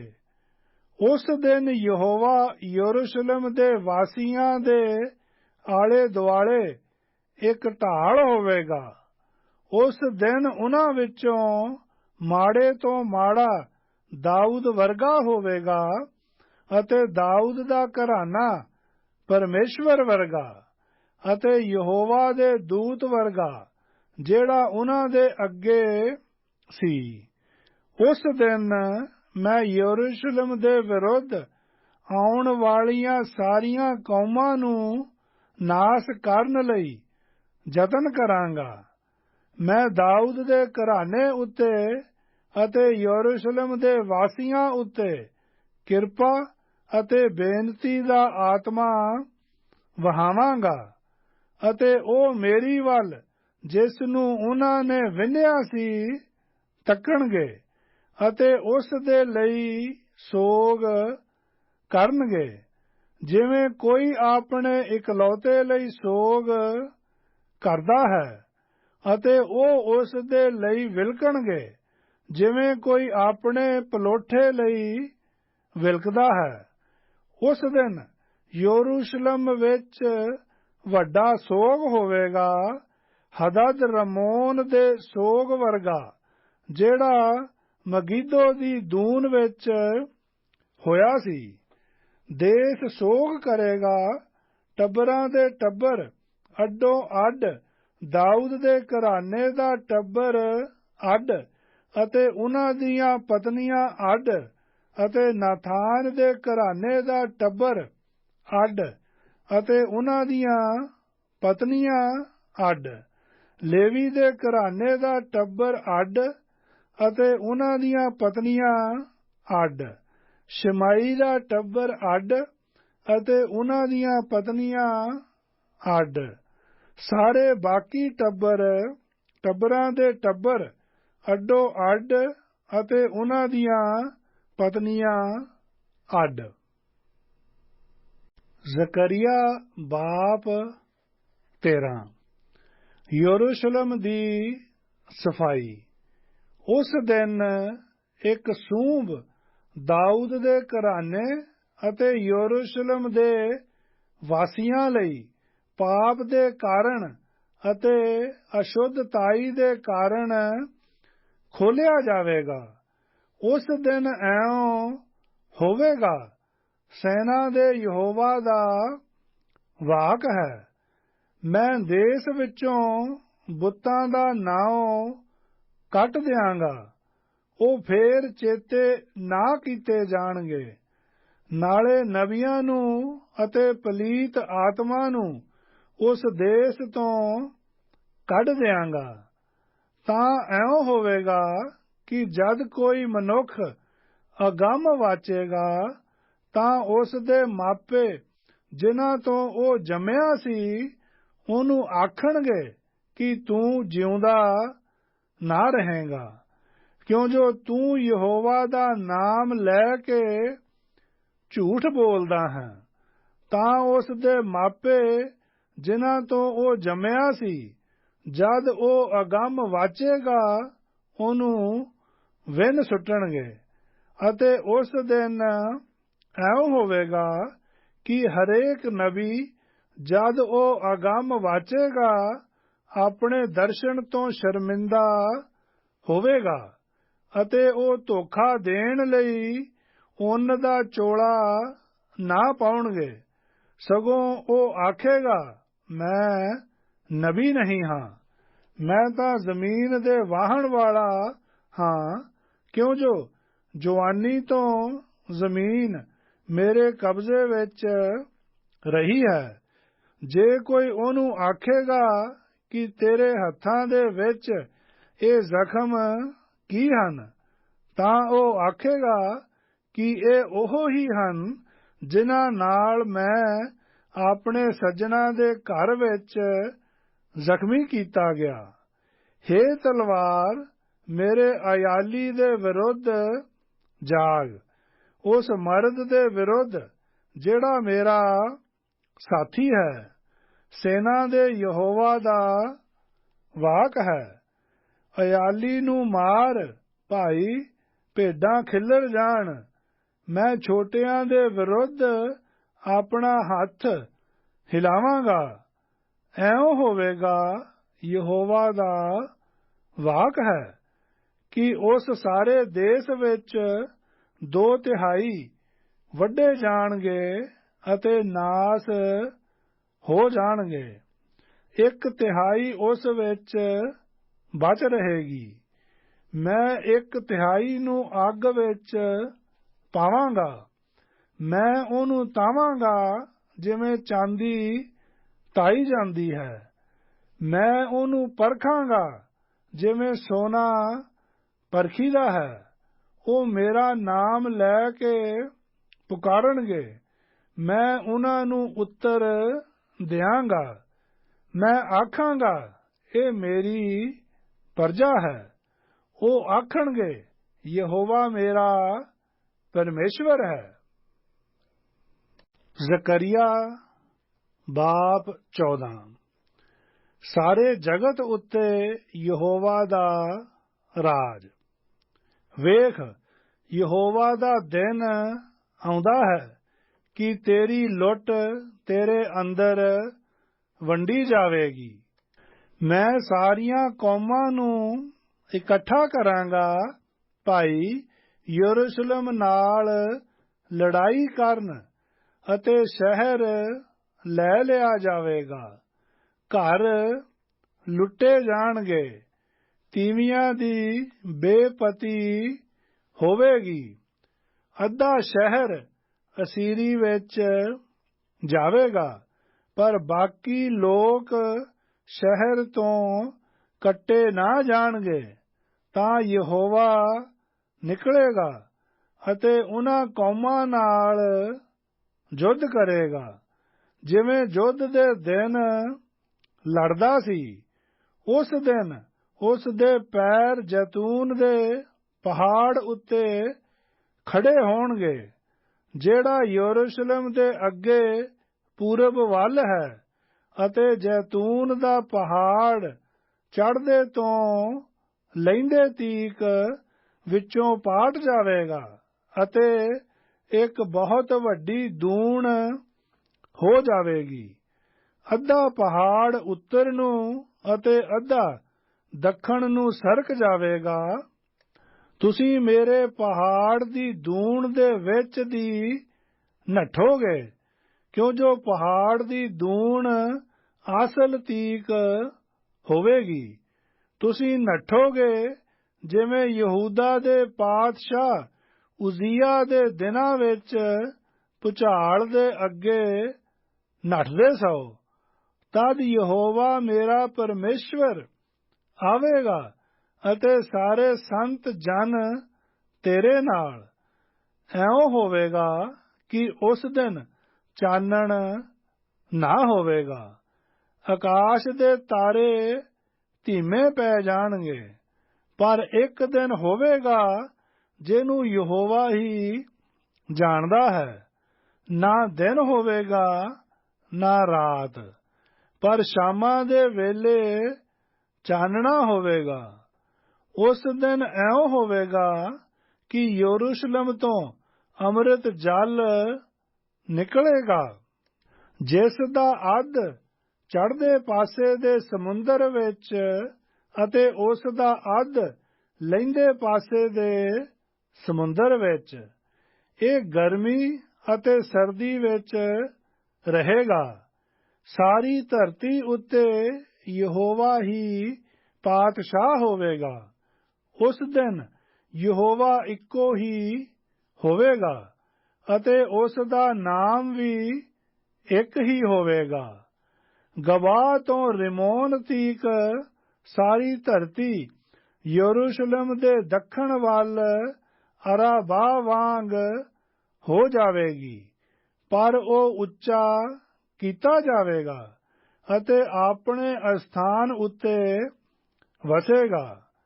ਬਿਨਯਾਮੀਨ ਦੇ ਫਾਟਕ ਤੋਂ ਪਹਿਲੇ ਫਾਟਕ ਦੇ ਥਾਂ ਅਰਥਾਤ ਕੋਨੇ ਦੇ ਫਾਟਕ ਤੀਕ ਅਤੇ ਹਨਨਏਲ ਦੇ ਬੁਰਜ ਤੋਂ ਪਾਤਸ਼ਾਹ ਦੇ ਅੰਗੂਰੀ ਚੁਬੱਚਿਆਂ ਤੀਕ ਹੋਵੇਗਾ। ਉਸ ਵਿੱਚ ਉਹ ਵਸਣਗੇ ਅਤੇ ਫੇਰ ਸਰਾਪ ਨਾ ਹੋਵੇਗਾ। ਯਰੂਸ਼ਲਮ ਸੁੱਖ ਵਿੱਚ ਵਸੇਗਾ। ਉਹ ਅਜ਼ਾਬ ਹੋਵੇਗਾ ਜਿਹਦੇ ਨਾਲ ਯਹੋਵਾ ਸਾਰੀਆਂ ਉਮਤਾਂ ਨੂੰ ਮਾਰੇਗਾ, ਜਿਹੜੀਆਂ ਯਰੂਸ਼ਲਮ ਨਾਲ ਲੜਦੀਆਂ ਹਨ। ਉਹਨਾਂ ਦਾ ਮਾਸ ਪੈਰਾਂ ਉੱਤੇ ਖੜੇ ਖੜੇ ਗਲ ਜਾਵੇਗਾ ਅਤੇ ਉਹਨਾਂ ਦੀਆਂ ਅੱਖਾਂ ਅੱਖ ਦੀਆਂ ਕੋਠੀਆਂ ਵਿੱਚ ਗਲ ਜਾਣਗੀਆਂ ਅਤੇ ਉਹਨਾਂ ਦੀ ਜੀਭ ਉਹਨਾਂ ਦੇ ਮੂੰਹ ਵਿੱਚ ਗਲ ਜਾਵੇਗੀ। ਅਤੇ ਐਂ ਹੋਵੇਗਾ ਕਿ ਉਸ ਦਿਨ ਯਹੋਵਾ ਦੀ ਵੱਲੋਂ ਉਹਨਾਂ ਵਿੱਚ ਵੱਡੀ ਹਲਚਲ ਹੋਵੇਗੀ। ਉਹ ਆਪਣੋ ਆਪਣੇ ਗੁਆਂਢੀ ਦਾ ਹੱਥ ਫੜਨਗੇ ਅਤੇ ਉਹਨਾਂ ਦੇ ਹੱਥ ਉਹਨਾਂ ਦੇ ਗੁਆਂਢੀਆਂ ਦੇ ਉੱਤੇ ਚੁੱਕੇ ਜਾਣਗੇ। ਯਹੂਦਾ ਵੀ ਯਰੂਸ਼ਲਮ ਨਾਲ ਲੜੇਗਾ ਅਤੇ ਆਲੇ ਦੁਆਲੇ ਦੀਆਂ ਸਾਰੀਆਂ ਕੌਮਾਂ ਦਾ ਧਨ ਇਕੱਠਾ ਕੀਤਾ ਜਾਵੇਗਾ, ਅਰਥਾਤ ਸੋਨਾ, ਚਾਂਦੀ ਅਤੇ ਬਸਤਰ ਢੇਰਾਂ ਦੇ ਢੇਰ। ਇਸ ਅਜ਼ਾਬ ਵਾਂਗ ਇੱਕ ਅਜ਼ਾਬ ਘੋੜਿਆਂ, ਖੱਚਰਾਂ, ਊਠਾਂ, ਗਧਿਆਂ ਅਤੇ ਸਾਰੇ ਪਸ਼ੂਆਂ ਉੱਤੇ ਜਿਹੜੇ ਫੇਰਿਆਂ ਵਿੱਚ ਹੋਣਗੇ ਪਵੇਗਾ। ਐਂ ਹੋਵੇਗਾ ਕਿ ਹਰੇਕ ਜੋ ਸਾਰੀਆਂ ਕੌਮਾਂ ਵਿੱਚੋਂ ਜਿਹੜੀਆਂ ਯਰੂਸ਼ਲਮ ਦੇ ਵਿਰੁੱਧ ਆਈਆਂ ਹਨ ਬਾਕੀ ਰਹਿ ਜਾਣਗੀਆਂ। ਉਹ ਸਾਲ ਬਸਾਲ ਸੈਨਾ ਦੇ ਯਹੋਵਾ ਪਾਤਸ਼ਾਹ ਨੂੰ ਮੱਥਾ ਟੇਕਣ ਲਈ ਅਤੇ ਡੇਰਿਆਂ ਦਾ ਪਰਬ ਮਨਾਉਣ ਲਈ ਉਤਾਹਾਂ ਨੂੰ ਜਾਣਗੀਆਂ। ਅਤੇ ਐਂ ਹੋਵੇਗਾ ਜਿਹੜਾ ਧਰਤੀ ਦੇ ਟੱਬਰਾਂ ਵਿੱਚੋਂ ਸੈਨਾ ਦੇ ਯਹੋਵਾ ਪਾਤਸ਼ਾਹ ਨੂੰ ਮੱਥਾ ਟੇਕਣ ਲਈ ਯਰੂਸ਼ਲਮ ਨੂੰ ਨਾ ਆਵੇਗਾ, ਉਹਦੇ ਉੱਤੇ ਮੀਂਹ ਨਾ ਪਵੇਗਾ। ਜੇ ਮਿਸਰ ਦਾ ਟੱਬਰ ਨਾ ਚੜ੍ਹੇਗਾ ਅਤੇ ਨਾ ਆਵੇਗਾ ਤਾਂ ਉਹਦੇ ਉੱਤੇ ਮੀਂਹ ਨਾ ਪਵੇਗਾ, ਸਗੋਂ ਉਹ ਅਜ਼ਾਬ ਪਵੇਗਾ ਜਿਹਦੇ ਨਾਲ ਯਹੋਵਾ ਉਹਨਾਂ ਕੌਮਾਂ ਨੂੰ ਮਾਰੇਗਾ ਜਿਹੜੀਆਂ ਉਤਾਹਾਂ ਨਾ ਚੜ੍ਹਦੀਆਂ ਭਾਈ ਡੇਰਿਆਂ ਦੇ ਪਰਬ ਨੂੰ ਮਨਾਉਣ। ਇਹ ਮਿਸਰ ਦੀ ਸਜ਼ਾ ਹੋਵੇਗੀ ਅਤੇ ਉਹਨਾਂ ਸਾਰੀਆਂ ਕੌਮਾਂ ਦੀ ਸਜ਼ਾ ਜਿਹੜੀਆਂ ਡੇਰਿਆਂ ਦਾ ਪਰਬ ਮਨਾਉਣ ਲਈ ਉਤਾਹਾਂ ਨਾ ਜਾਣਗੀਆਂ। ਉਸ ਦਿਨ ਘੋੜਿਆਂ ਦੀਆਂ ਘੰਟੀਆਂ ਉੱਤੇ ਇਹ ਹੋਵੇਗਾ ਯਹੋਵਾ ਲਈ ਪਵਿੱਤਰ, ਅਤੇ ਯਹੋਵਾ ਦੇ ਭਵਨ ਦੀਆਂ ਦੇਗਾਂ ਉਹਨਾਂ ਕਟੋਰਿਆਂ ਵਾਂਗ ਹੋਣਗੀਆਂ ਜਿਹੜੀਆਂ ਜਗਵੇਦੀ ਦੇ ਅੱਗੇ ਹਨ। ਸਗੋਂ ਯਰੂਸ਼ਲਮ ਵਿੱਚ ਅਤੇ ਯਹੂਦਾ ਵਿੱਚ ਹਰੇਕ ਦੇਗ ਸੈਨਾ ਦੇ ਯਹੋਵਾ ਲਈ ਪਵਿੱਤਰ ਹੋਵੇਗੀ। ਸਾਰੇ ਚੜਾਵਾ ਚੜਾਉਣ ਵਾਲੇ ਆਉਣਗੇ ਅਤੇ ਉਹਨਾਂ ਨੂੰ ਲੈ ਕੇ ਉਹਨਾਂ ਵਿੱਚ ਪਕਾਉਣਗੇ। ਉਸ ਦਿਨ ਕੋਈ ਵਪਾਰੀ ਫਿਰ ਸੈਨਾ ਦੇ ਯਹੋਵਾ ਦੇ ਭਵਨ ਵਿੱਚ ਨਾ ਹੋਵੇਗਾ।